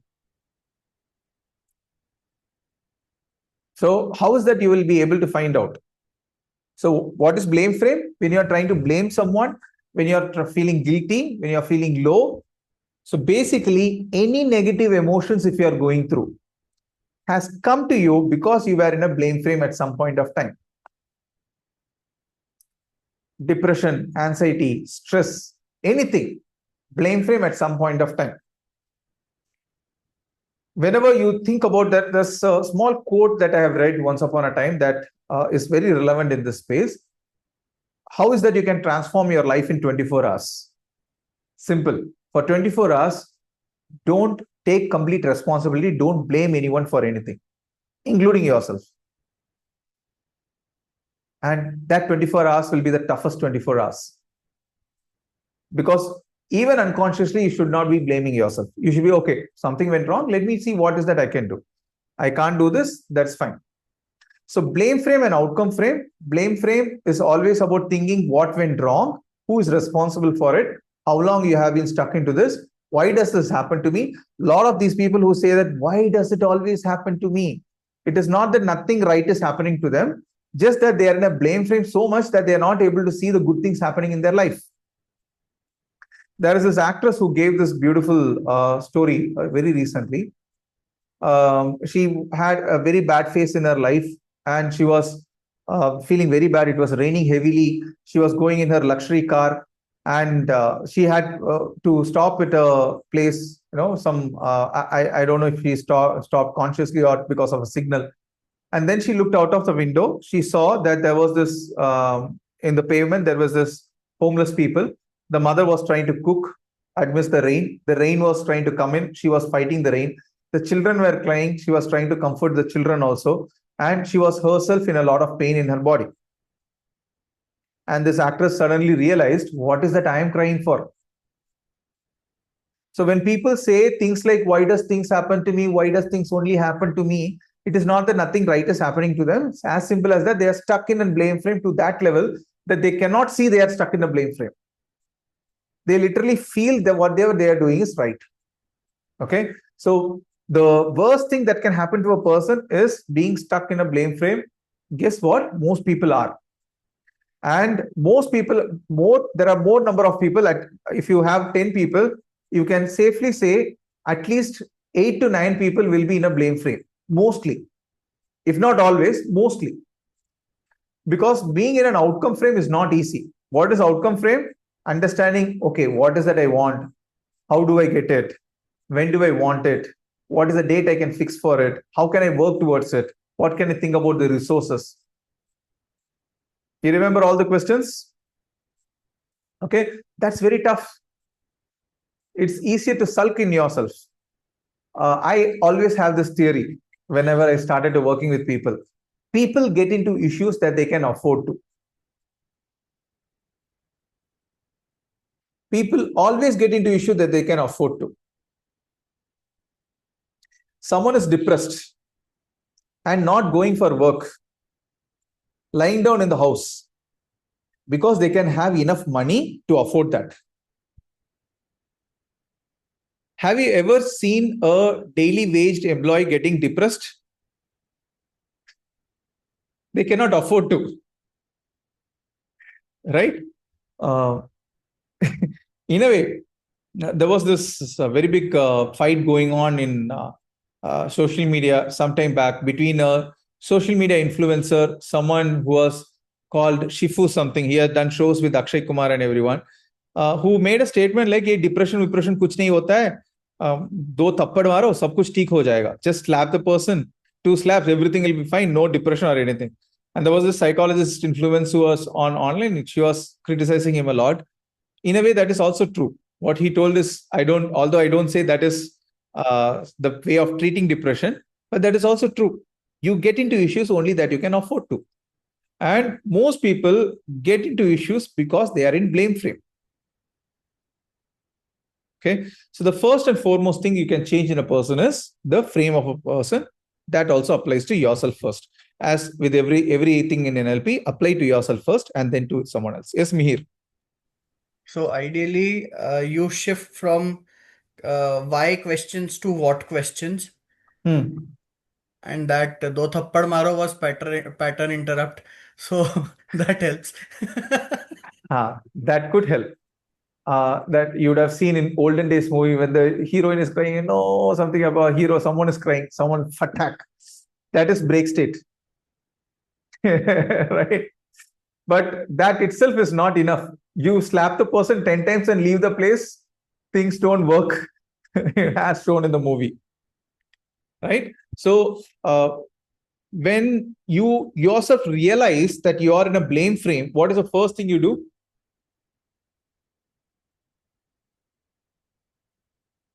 You realize that you are in some negative emotion. You are jealous, you are irritated, you are feeling angry. Something Pain happens. state? Yeah, Pain first thing you state? do is break state. Break state. First thing you do is break state. You don't directly jump and try to do an outcome frame question. You don't directly ask the person or yourself what is that you want. When you're already depressed, no matter how much you try, whenever you ask this question, what is that I want, you will always get a very bad answer. That will not help you in any ways. Someone is depressed, you ask the person, what is that you want? I just want to die. Someone is anxious, you ask the person, what is that you want? I just want to disappear. I just want to just run away. Not going to help. Yeah. Or someone is very low in terms of anything. What is it you want? I don't know what I want. Right? So whenever a person is already stuck in a situation, yourself or someone else, never try to ask the outcome frame question. A simple package of the outcome frame question is very simple. So what? What next? कुछ हो गया. So हो गया. आगे का क्या? நடந்து போச்சு. அடுத்தது என்ன? What next? So what? What next? Okay. To ask that question itself, you should have gone through a break state. Okay. Break state is very important. So what are the things that you can do for a break state? Let's say you are feeling low, you're not feeling energetic. What are the things that you can do for a break state?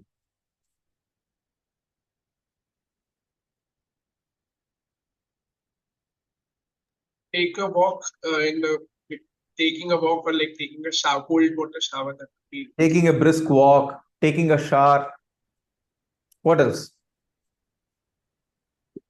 Good. Doing some form of activity or exercise. Some kind of physical workout. Okay. When you change your body, a lot of things changes. We have done an experiment, you remember in the program, you just sit, slouch and think about a happy moment. Does not come with that level of exuberance as it would do normally. Then you sit straight, chest up, shoulder up, eyes up and think about a sad incident, smile and then think about a sad incident. The sad incident does not come up. Right? So changing your body is very important. Doing some kind of physical activity, a workout, burpee, running, or some kind of physical activity will always help. Okay, so that is another kind of a break state. There are a lot of other break states, music. If nothing works, then taking a nap, talking to a friend who is always a powerful person to motivate you. Clear? Break state. So whenever you feel low, the first thing you understand you are in some kind of a blame frame. First thing you do is break state and then think about, so what next? If there is one question that can, put all the other questions, the 8 questions of your outcome frame. The 8 questions you remember, what is that I want? When do I want what I want? How will I know that I have it? When I get what I want, what else changes in my life? What are the resources available with me to help me with this? What are the resources I will have to acquire to help me with this? How can I organize my resources? And finally, what is the first thing that I'm going to do towards my goal? These were the 8 questions. I think it will be in your book also, right? So these 8 questions are outcome frame questions. This is something that the first thing that shifted my mind and made me realize that how powerful of a thing that I'm going to learn is blame frame and outcome frame. Okay. Very rarely people feel stuck even after doing the outcome frame questions after break state and all. One of the things I remember in Indore, Mihir's program, Mihir was the person, even after doing outcome frame, he was like, no, still I don't feel stuck or something. Remember? Yes. Then something I don't remember what exactly, when we went towards some other, I was working with modalities. So how does it sound? Instead of how does it look, I started asking how does it sound and everything. So that things changed. Okay. So this is a new addition who has joined the family. Durva. His name is Durva. So he somehow found that I was in this room. I was in the 2nd floor. So he was in the 1st floor. Came. This is black cat. No, he's a ginger cat. Proper ginger cat. Not proper ginger, white and ginger. I saw in a status, man. What? Cat always has the attitude of cat. See? It does not care about you. There is a saying, I always am fond of saying this. A dog always thinks that these people give us food, they give us shelter, they also take care of us. Maybe they should be God. Cat, on the other hand, thinks these people give us food, give us a shelter, also take care of us. Maybe I am God. Perception, a map of the world.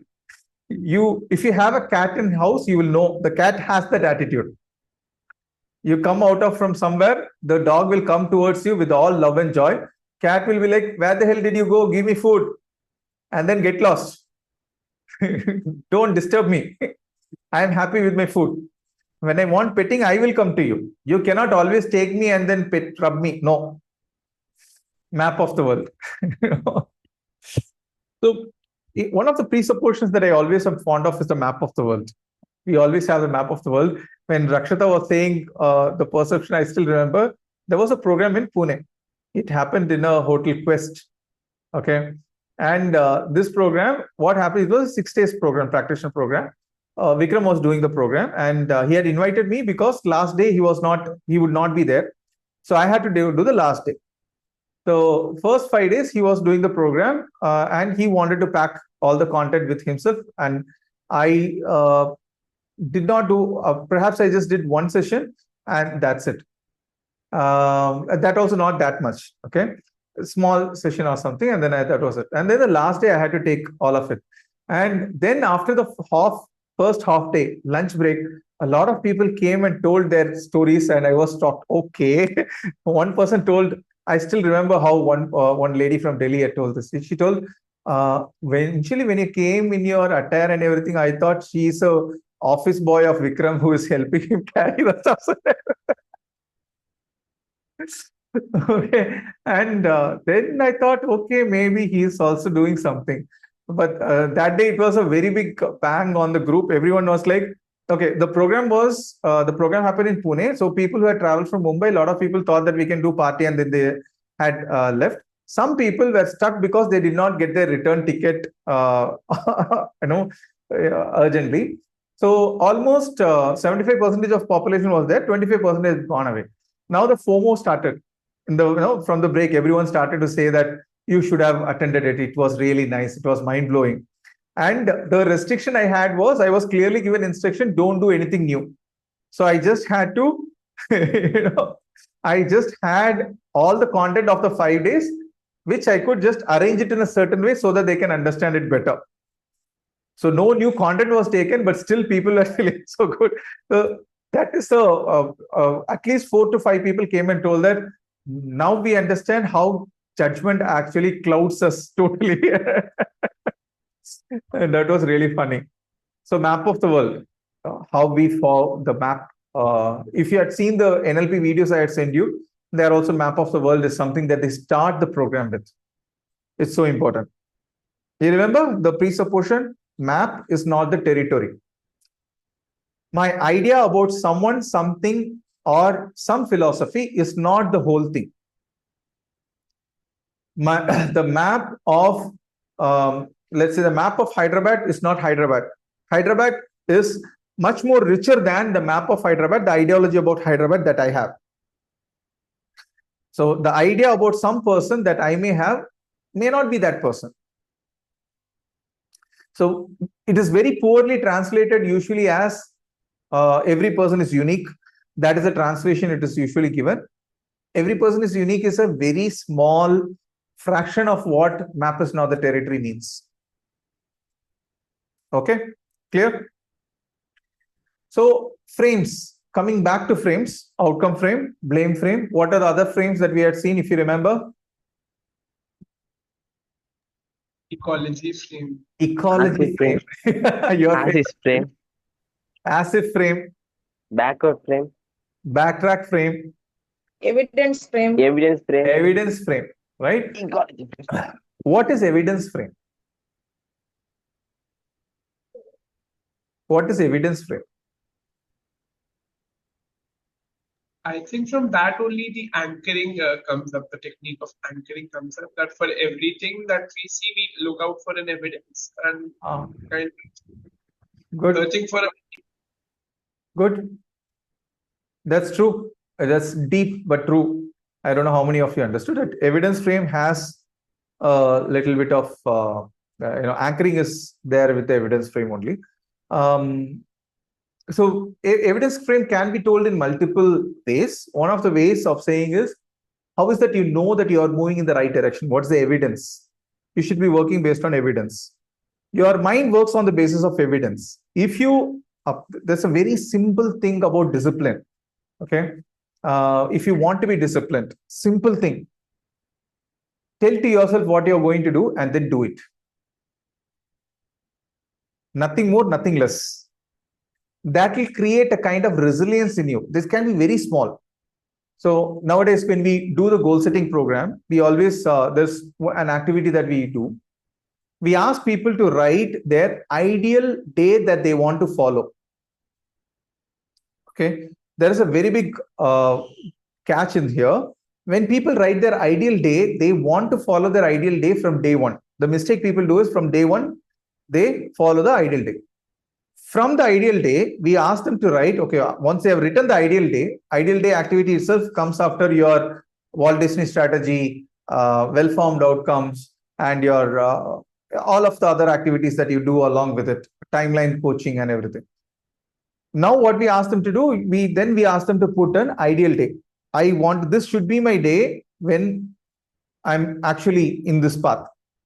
Then we ask them to write the actual day that they have gone through. Last 1 week, if you combine, what is the actual day you have gone through? Let us say, ideal days, I want to wake up at 5 o'clock, sleep at 10 o'clock. Fine. Now, currently, I'm sleeping at 2 o'clock, waking up at 6 o'clock or 8 o'clock, whatever it is. This is the current situation. Ideal day, I want to work out at least 1.5 hours per day or do yoga for 1 hour a day, meditate for 20 minutes, whatsoever. Today, nothing. Ideal day, my food will be like this. Today, I'm eating a lot of sugary food, fast food and everything. Fine. So now, after you write the current situation that you are in, then you think about the ideal day that you should have and try to increase from here 10% more than whatever you have been doing. 10 to 15%, not more than that. This is called as progressive overload. The mistake that a lot of people do when they do a goal setting or try and suddenly understand their potential is, see a video or something, your potential is more, fine. Your potential is more, no question on that. You can become a bodybuilder, no question on that, but not on day 2. If any one of you have gone to the gym, you will see a lot of people who come to the gym initially, if they don't have a gym trainer or anything, will work out like crazy and will not come for the next 1 month. And will go and create stories why gym is bad for you. Why? Because they try to implement their ideal workout on the day one. Okay, so first what you should do, you should understand what is that workout you need to go. What is the workout that currently I'm doing? My current workout is I am taking potato from one end of the table to another end of the table. I am picking up my mobile from the top pocket and talking. And unconsciously, without my knowledge, if I walk, I walk. But I'm doing just 1,000 steps a day. Okay, then if you push yourself, things are not going to happen. So evidence frame, one of the way of evidence frame is creating levels that will make you understand how you're going. Another way of explaining evidence frame is when you plan something and really do it, your unconscious creates an evidence and names you unconsciously as a go-getter, as an achiever. Simple. I decide that I will wake up I'll sleep at 10 o'clock. And I sleep actually at 10 o'clock. Okay. I decide that I will not eat anything after 7 o'clock. And I don't eat anything after 7 o'clock. I decide that tomorrow morning, first thing I will do exercise for 10 minutes, 15 minutes, whatsoever it is. Okay. Always remember this. This is one thing that has helped a lot of my clients and has helped a lot of people in the program. Ideal day is not from day one. On day one, it is always 10 to 15% more than whatever you have done the previous day. I've never read a book in my entire life. Now I want to read like a CEO because I attended a program. Anyone who attended that program read like a CEO? Heard of it? I heard of it. No worry. You heard of this term? No worry. So he's a friend of mine. We did Master Practitioner together long time back. 2016 Master Practitioner, I guess I did with him. That was the second time I was doing Masters. So I was a co-facilitator also over there. So suddenly you just went through this course and think that, okay, from tomorrow, no, not going to happen. Those things are, I loved Raju Talreja in one of the latest podcasts. He was talking with Raj Shamani, I guess, I'm not sure. He was telling, never sell dreams. I was wondering, what is this person saying? So he told that once someone told me, do a video in front of your car. And he told that's a very wrong thing to do, because the idea I'm selling unconsciously to that person is, I have a car, luxury car, and I am teaching you this. So tomorrow you also will be able to buy the car. So his point was that's actually creating evidence frame. A lot of these online programs try to create evidence frame. If you have noticed, I have this many success stories. I had one of my clients who was struggling in these ways. I sorted out these things. And I will show you some of the testimonials. Testimonial 1, testimonial 2, testimonial 3.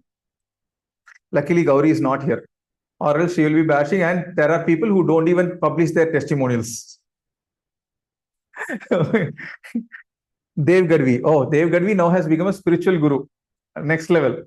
Has came from money and now going for Dev Gadvi. Actually, initially, all the cars were rented cars. It was not his own car. So he will get down from this truck, get into the car. That's also creating evidence frame, right? So the evidence frame is something that you can have externally or internally. Internal evidence frame is, tomorrow I just decide that I will wake up and first thing I will work out for 10 minutes. I will stay away from my mobile. I use my phone only for this much time. I will eat only this much food, whatsoever it is. Always remember, this is a very important critical thing. Never do more than 10 to 15% of whatever you have already been doing. It will seem very enthusiastic. You may do it the same as you get physical fatigue and wear and tear. Do you know what happens when you go to the gym and you get soreness? Your muscles are torn and they try to come back. That is okay. But there are people who get into ligament tears, muscle tear in the gym. That is totally different than the micro tears that happens that causes soreness. People have these are, you can go to YouTube and see these things. That will be one of the things that will stop you going to the gym. Bicep tear. They'll be doing something called as preacher curl. They don't get hurt when they're doing preacher curl. They get hurt when they do preacher curl wrongly. Okay, so from my perspective, gym is like a physiotherapy center where you go to get yourself strong. Like Swami Vivekananda had told this. The world is like a very big gymnasium where you come to make yourself strong. Yes, it is true, but not on the day one. You do something called as progressive overload. So that creates an evidence frame. So I was able to reach this, now I will reach this, now I'll reach this. That's where personal trainers and everyone comes in handy. A coach or a mentor comes in handy. Okay. A lot of time people, when they go through any of the program, NLP, emotional intelligence, hypnosis, they always would be benefited more by having a personal trainer or a coach with them who can help them go through the journey. Okay. Why? One, that you may be really good at sorting issues for others. When it comes to you, you may be the biggest makeup artist and you may actually help someone else doing makeup. But when it comes to you, you need another person. Right? So that is where things work. So evidence frame is something that's very important. Always remember that. Multiple ways of defining evidence frame, I told. What is as if frame?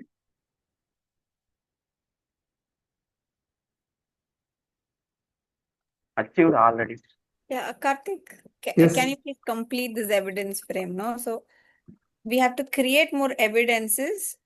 So evidence frame is, see, one of the ways of defining evidence frame externally is you creating chunks.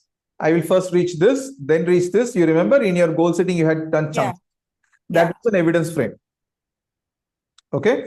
And another internal evidence frame is creating a evidence that you plan for something and actually do it. Okay. And that is why you should never over plan. You should always plan very less to what you can actually achieve. Okay, so I planned that, okay, I will do little bit of this tomorrow.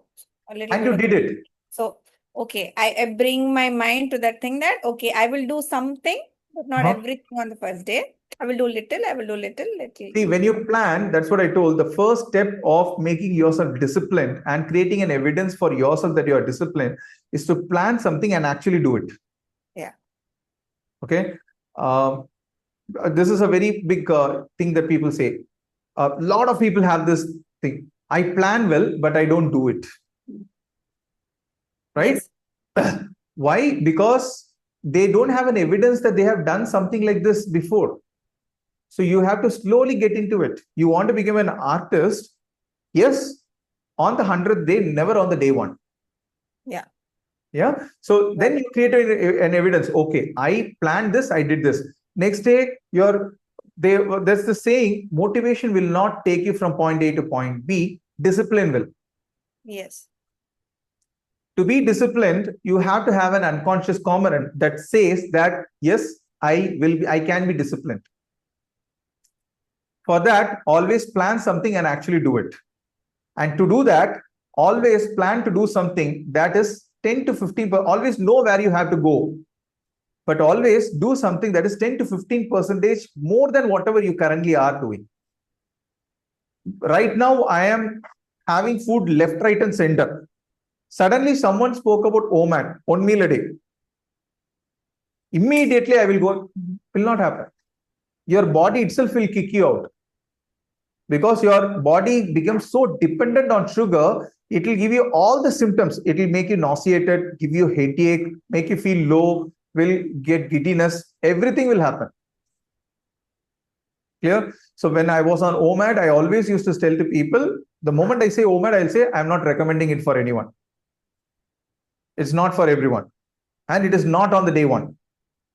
Okay? So creating an evidence. So how people get into 1 meal a day? First, they make their body rely on fat. They cut carbs totally. They cut sugar totally. Forget carbs. Sugar is totally zero. Carbs very minimal.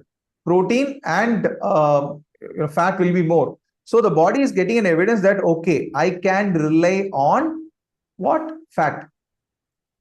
Then they get into it slowly. So everywhere evidence frame works. Right?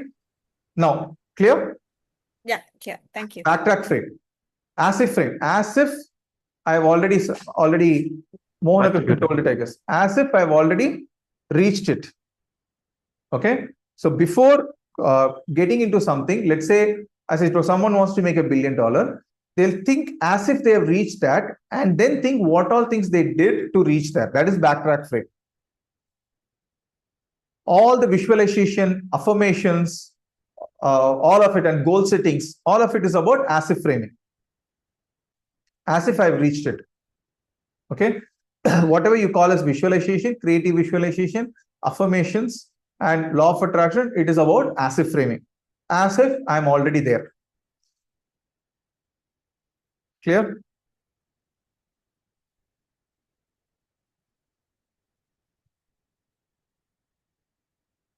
And then ecology frame. What is ecology frame?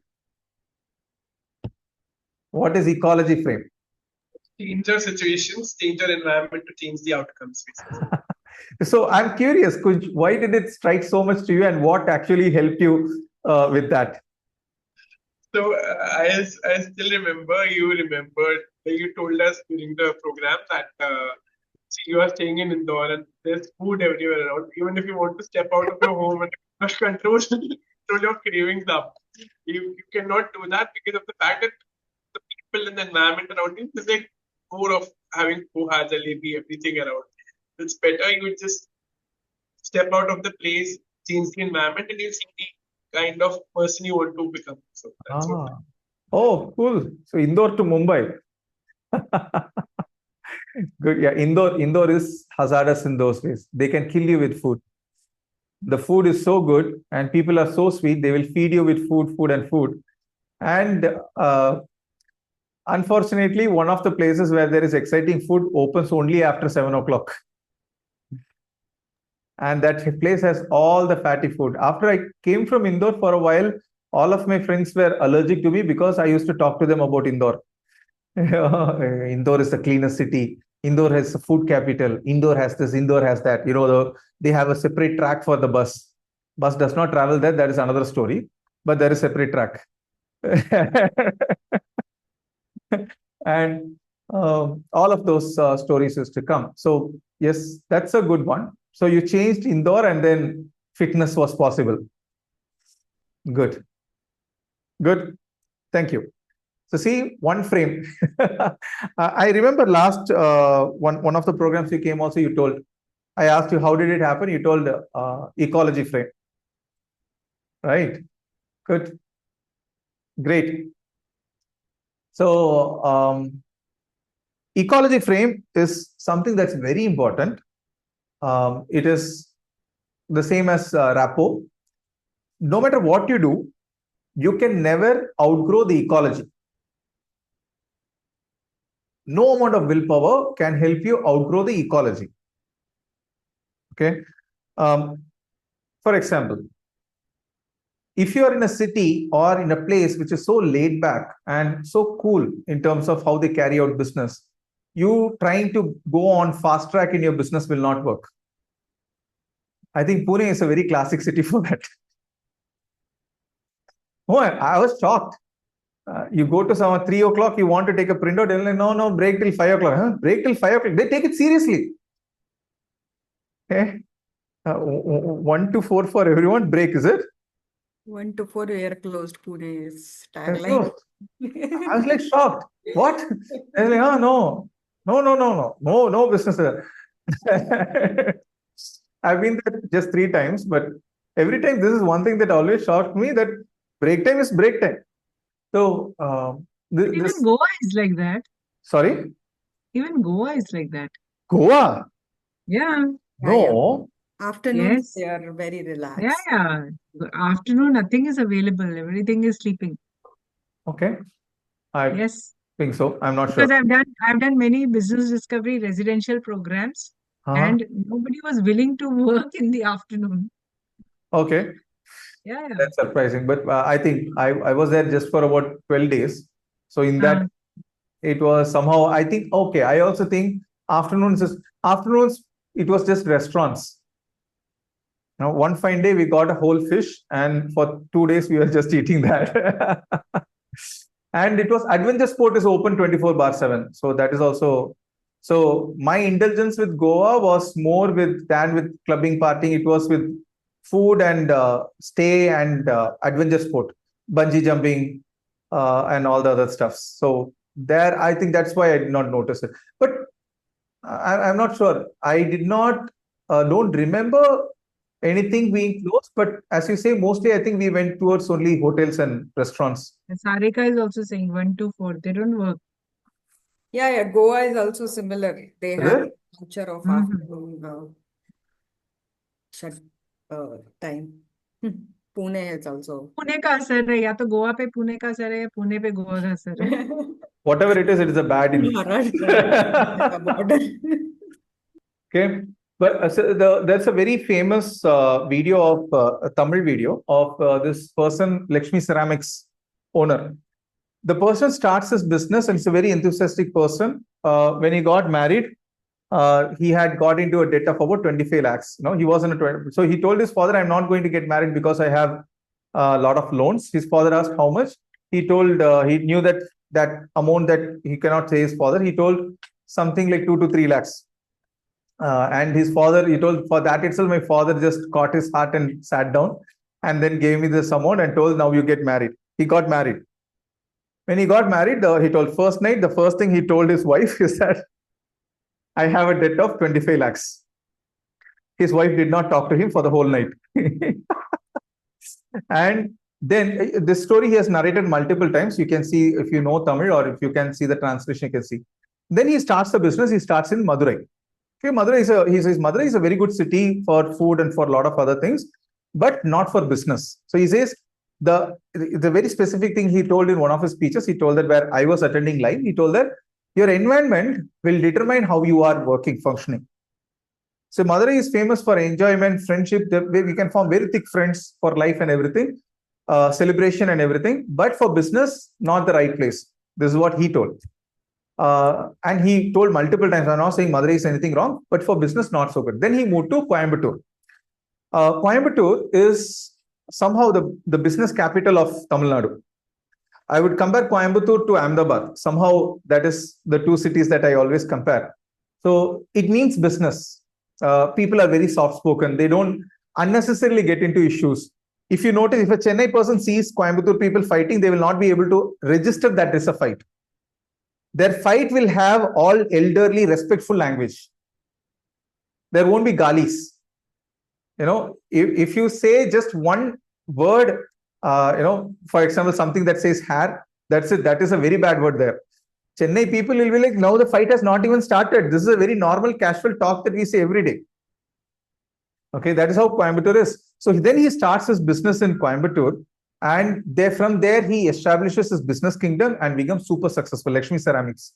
You can see this video. So your environment will always be something that if at all you want to be really super successful, the environment is something that matters. Now, I'm not telling you to change your town, city or something. At least look at your 5 people who you interact with mostly. Are they people who are enthusiastic? Even Calcutta is like that. Okay.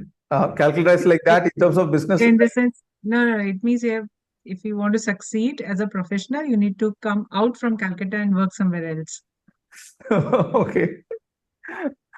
So, okay, I'll have to think about that more. But yeah, could be. So, not that many successful businesses you could think from there. Mumbai is a very good place. Delhi is a very good place for business, I would say. Ahmedabad is another place that I have noticed. Coimbatore closely. And entrepreneurship spirit is more in terms in Bangalore, what I have noticed. How people work in a company and there is a company running in their own home. My mentor being one of the classic examples. So IBM, he told that IBM recruited people to work from home. A lot of people were working for their homes. There was a parallel company running. NLP Coaching Academy is a company that he started. That actually worked like that. Okay, so he was when he was working in IBM, he was doing a program in Dubai. And after a point of time, most of the people understood that he was doing that, but they did not have the heart to send him out because he was a very critical resource and he was also good in terms of doing whatever he was doing. So ecology frame matters. Okay. Regarding ecology frame, once Vikram's mother, I hope a lot of you know, Vikram is one of the last exodus of Kashmiri Pandits. Okay. And Vikram's mother Vikram has never told the story of the struggles they faced, the traumas that he has been through. And there's a very classic example. If at all you're working in coaching, counseling, therapy, if you have an unresolved issue in you, you never take a person or you never step into the territory where you have not healed. So Vikram never talks about it, never gets into it, but it's a very deep thing that he holds for certain reason. Not all traumas are supposed to be healed also. Not everyone wants to do that. But to a level, they are healed. Most of the Kashmiri Pandits that I've noticed. So Vikram's mother told the whole story. And we all were in tears. Me, my wife, my father. My wife understands very little Hindi. Vikram's mother was telling the whole story in Hindi. Sorry, it's stepping on the laptop. Oh my God. He's like, how the hell you are doing a program?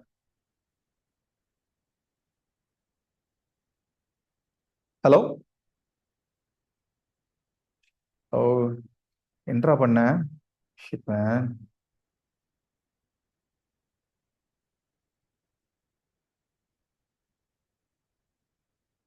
Sorry, he turned off flight mode. He's like, how the hell you can do a program without feeding me? First feed me. Unfortunately, I was not. He was fed in the morning. I don't know what happened. Again, he is coming up. Okay. So Vikram's mother told the whole story. Yeah, Sarika, you wanted to say something? No, sorry, go ahead. I don't want to break your chain. So Vikram's mother told the whole story. All of us were in tears. My wife, who did not understand Hindi, also was in tears and everything. So finally, she beautifully implemented the whole of NLP. So she just looked at all of us. All of us were in tears. So she just stretched herself, did a break sheet for herself, looked up, smiled, and then told, "Jo ho gaya, so ho gaya. What happened, happened. शायद तब अगर हम कश्मीर से बाहर नहीं आते तो दुनिया नहीं देखते. If we had not come out of Kashmir on that day, probably we would not have seen the world enough." Okay, so that was an outcome frame. And perhaps this is one thing I've noticed. Kashmiris are always, Pandits or not, they're always very passionate about their place. Super passionate that they have something, I hope some of you know, they call something called as Kashmiriyat. They have that spirit of Kashmir in them. Just a minute. Oh. He is disastrous. Today he is on a mission to disrupt the program. We are on the mission to complete the program. Okay, so Vikram's mother, what they say is actually true. A lot of Kashmiri Pandits, if you know, wherever they have settled, they have been successful. They established themselves all over India, but wherever they are, I'm still to come across a Kashmiri Pandit who has been a thief, a robber, got stuck in some issue, begging somewhere. I've never seen that happen. Okay, so perhaps if they had not come out of Kashmir, they would not have been so successful. They would have been engrossed in the natural beauty of Kashmir and been proud about their culture and heritage and been over there, not do much, explore the world. So anyways, that is outcome frame and ecology frame in the same place. Clear? Okay. So we saw a little bit of presupposition, the 4 pillars, the frames, what is NLP and how NLP worked, right? We started with some introduction also. So that took about half an hour. So these are the things that we have covered today. Now, one thing that you can do is you can think about what that you had recovered today or refreshed today, you can implement in your life. Are you going to think about the ecology frame that you are in? That is going to give you success? Are you going to think about the outcome frame or blame frame wherever you are? Are you going to think about the 4 pillars of NLP and life that you can use? So you can think about all of those things where you can implement it in your life. Okay. Ideation is always free. Execution is costly. Okay. So think about it. what is that you can implement from today in your life? Okay, because tomorrow onwards we will be getting into other parameters. So we saw presupposition, the map is not the territory. The person with the most flexibility is the most powerful. Presuppositions, again, we will be looking at here and there. We will not be covering it entirely here. If we have to, that itself will be a session on its own. Presuppositions and how you can use presuppositions. Clear? Questions, if you have any.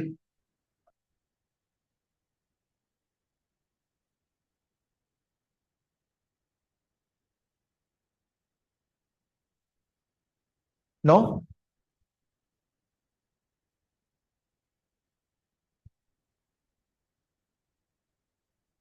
The cat is sitting with an attitude as if, who the hell are you? How do you? Now, it actually has the God attitude. Was coming and disturbing me left, right, and center. My dogs would never do that.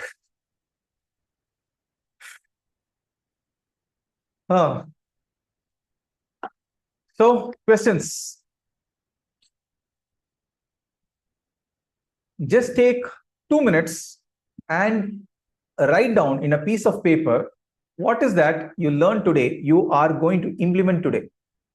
It can be anything. It can be just progressive overload of what you're going to do, which we will see a little bit more when we go into goal settings tomorrow. Or it can be something like understanding what frame of mind you are in, understanding your break states, or it can be understanding your 4 pillars of how do you build rapport within yourself, becoming aware of your internal state and your external activities. So just write it out.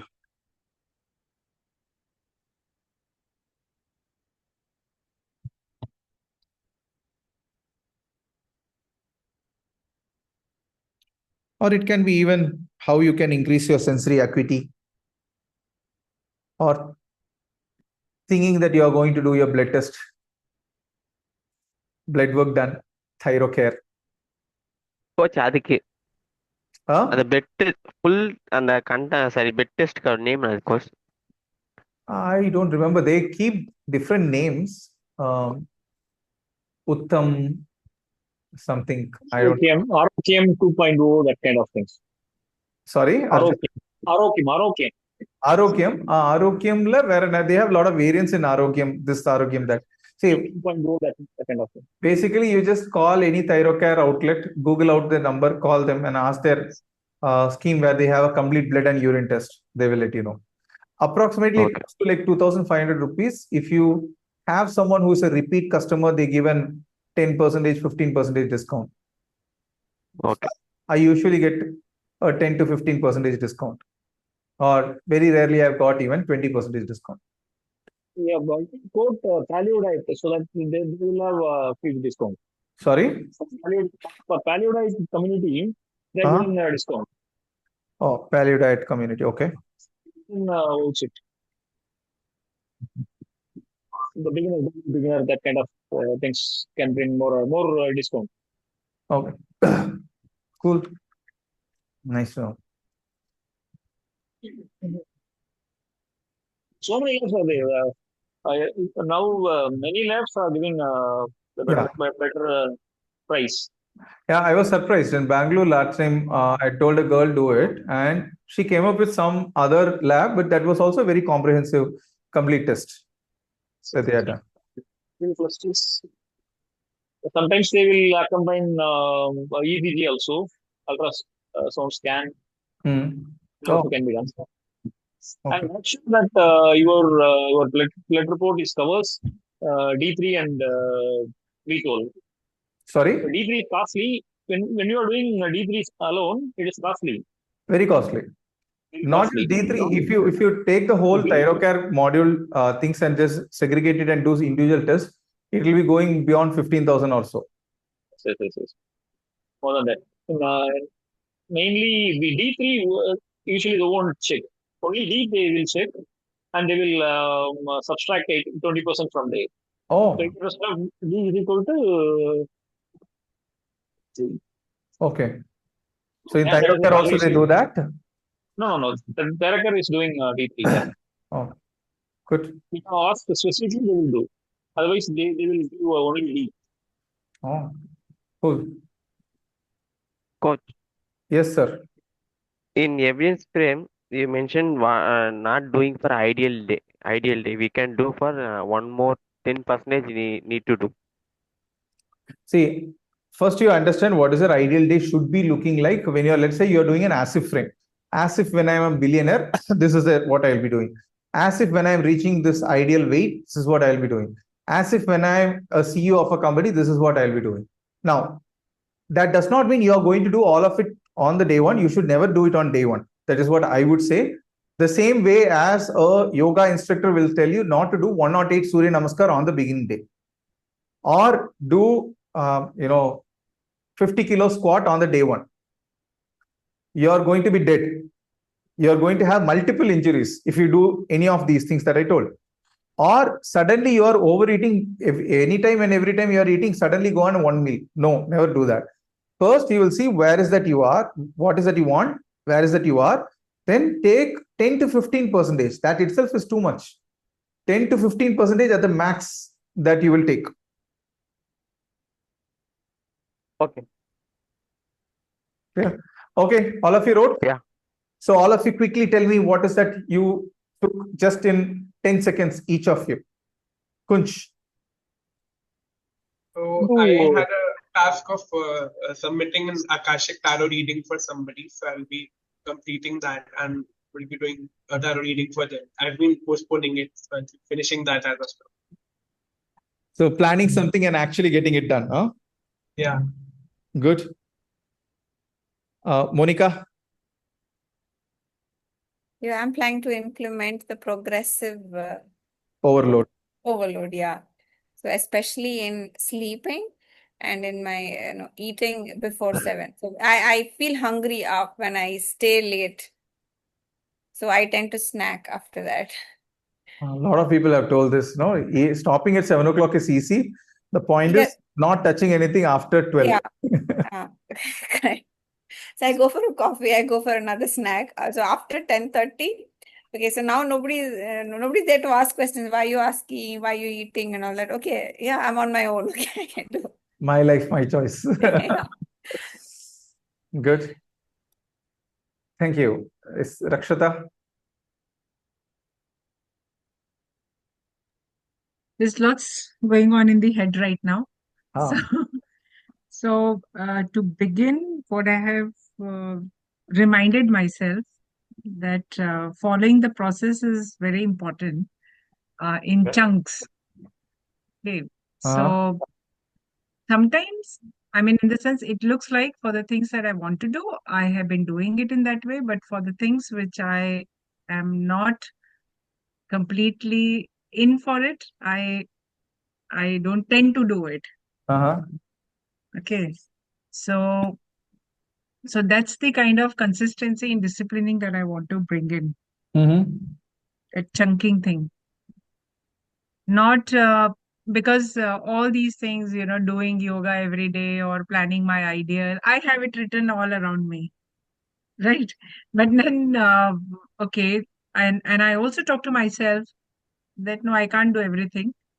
And then I grace myself by saying, you can't do, so leave it. So that consistency goes away. And that's the reason why that following the process is something which I have taken it along with me today. That that no matter what, small, but then continue doing it. Thank you. So great. Arjun? I wanted to improve in the internal state awareness. That's very important for me. Which one? Internal state awareness. Internal rapport? Rapport, yeah, internal state, the awareness of for internal things. Okay. And frequent repetition of ecology, evidence frame. Repetition of my goal when I'm talking, when I'm thinking, when I'm visualizing. That needs to be repeated again and again. So it's more about evidence frame. I wanted to keep me in the evidence frame frequently. Okay. Cool.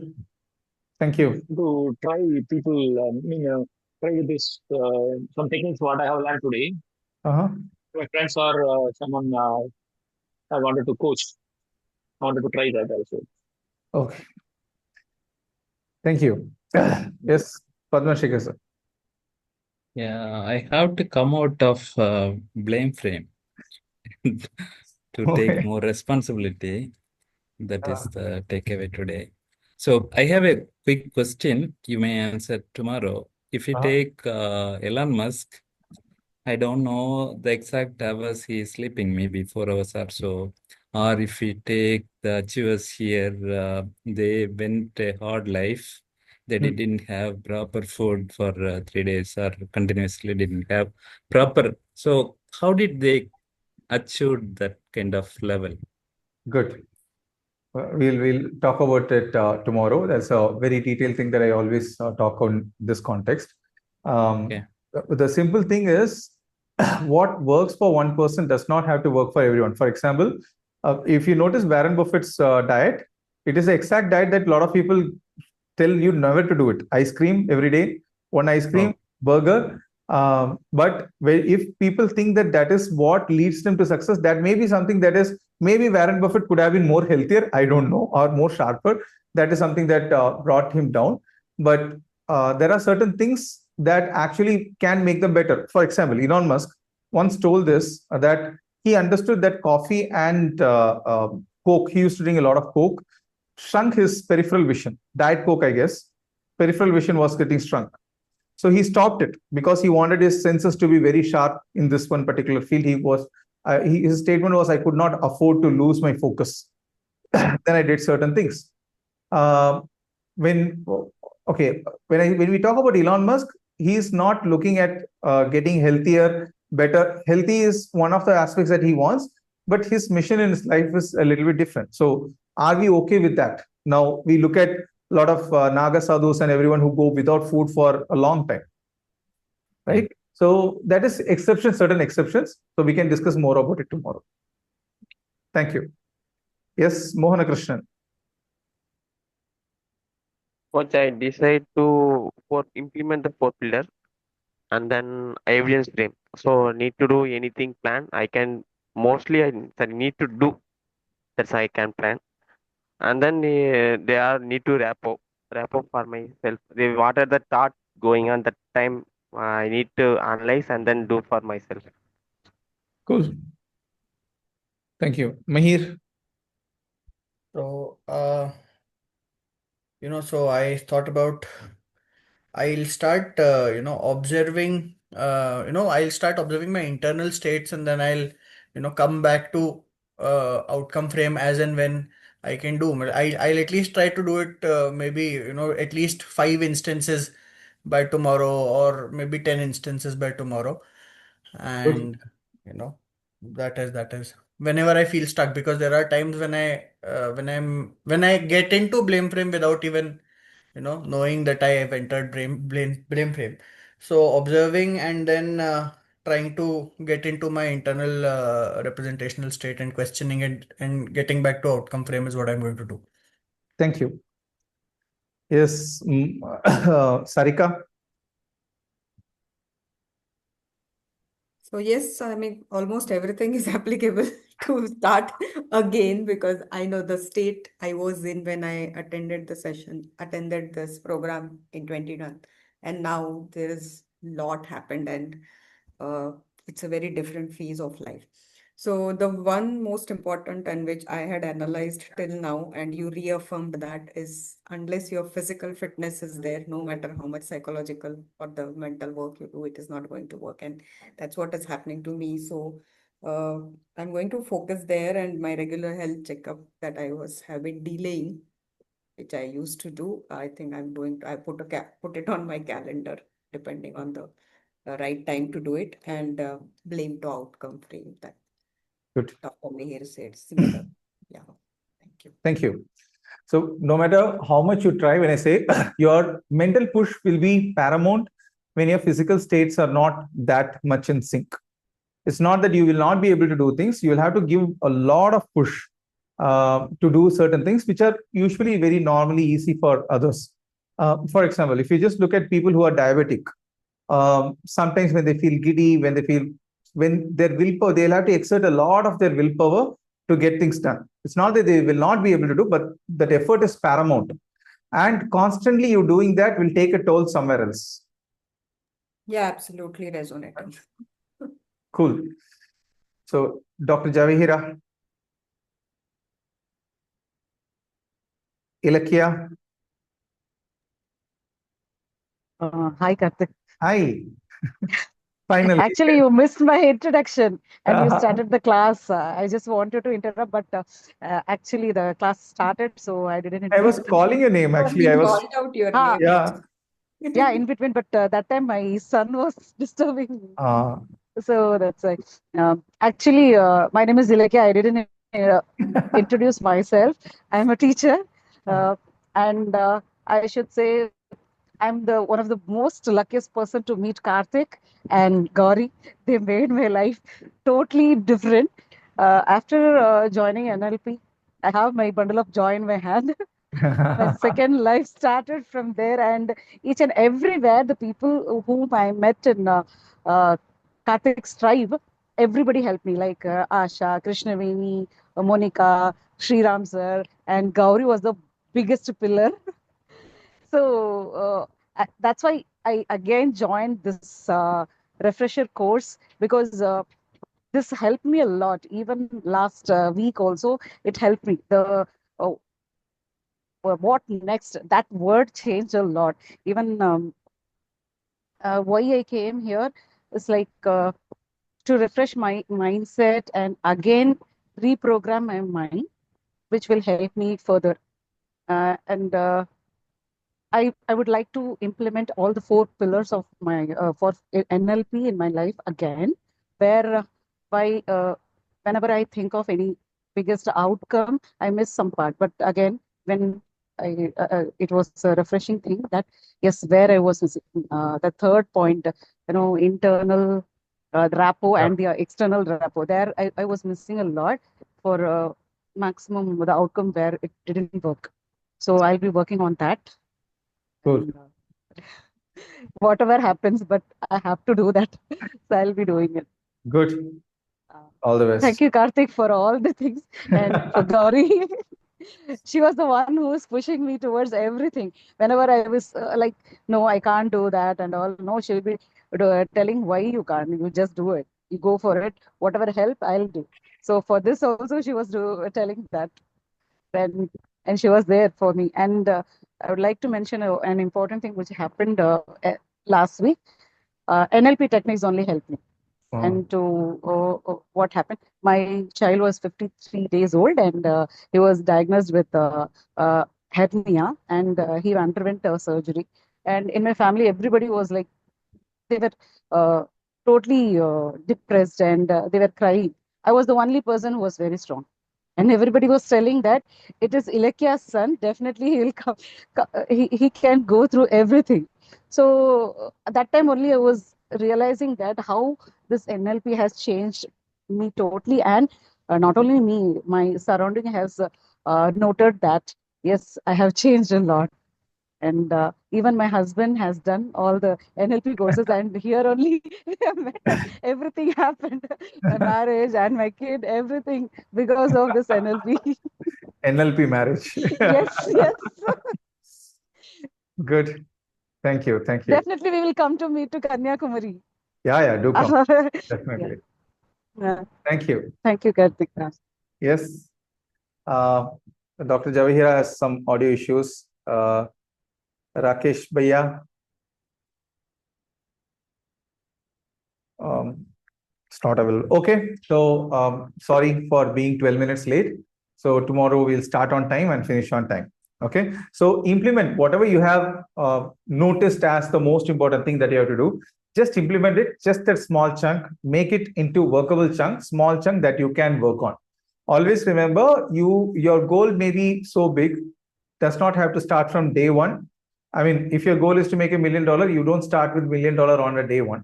The same way, your habits also, there's a saying, I don't know how many of you have heard, You cannot make $1 million having peasant habits. So having the habit of a daily wage worker, you cannot have $1 million dream. That is true. But your habits also will change over a period of time. You have to give it enough time. Progressive overload always helps. So just implement whatever you understood from today, whatever you felt that you have to change in your life, implement a small piece of it, and by and by, slowly things will go up. Right? Cool. Thank you. Thanks a lot. Thank you for your time. And Thank you. thank you. We will meet tomorrow, the same time, and finish as much as possible. Thank you. Bye-bye. You Right. all. Thank you. Bye. Thank you. Thank you. Thank you. Thank you. Thank you, Karthik. Thank you. Bye.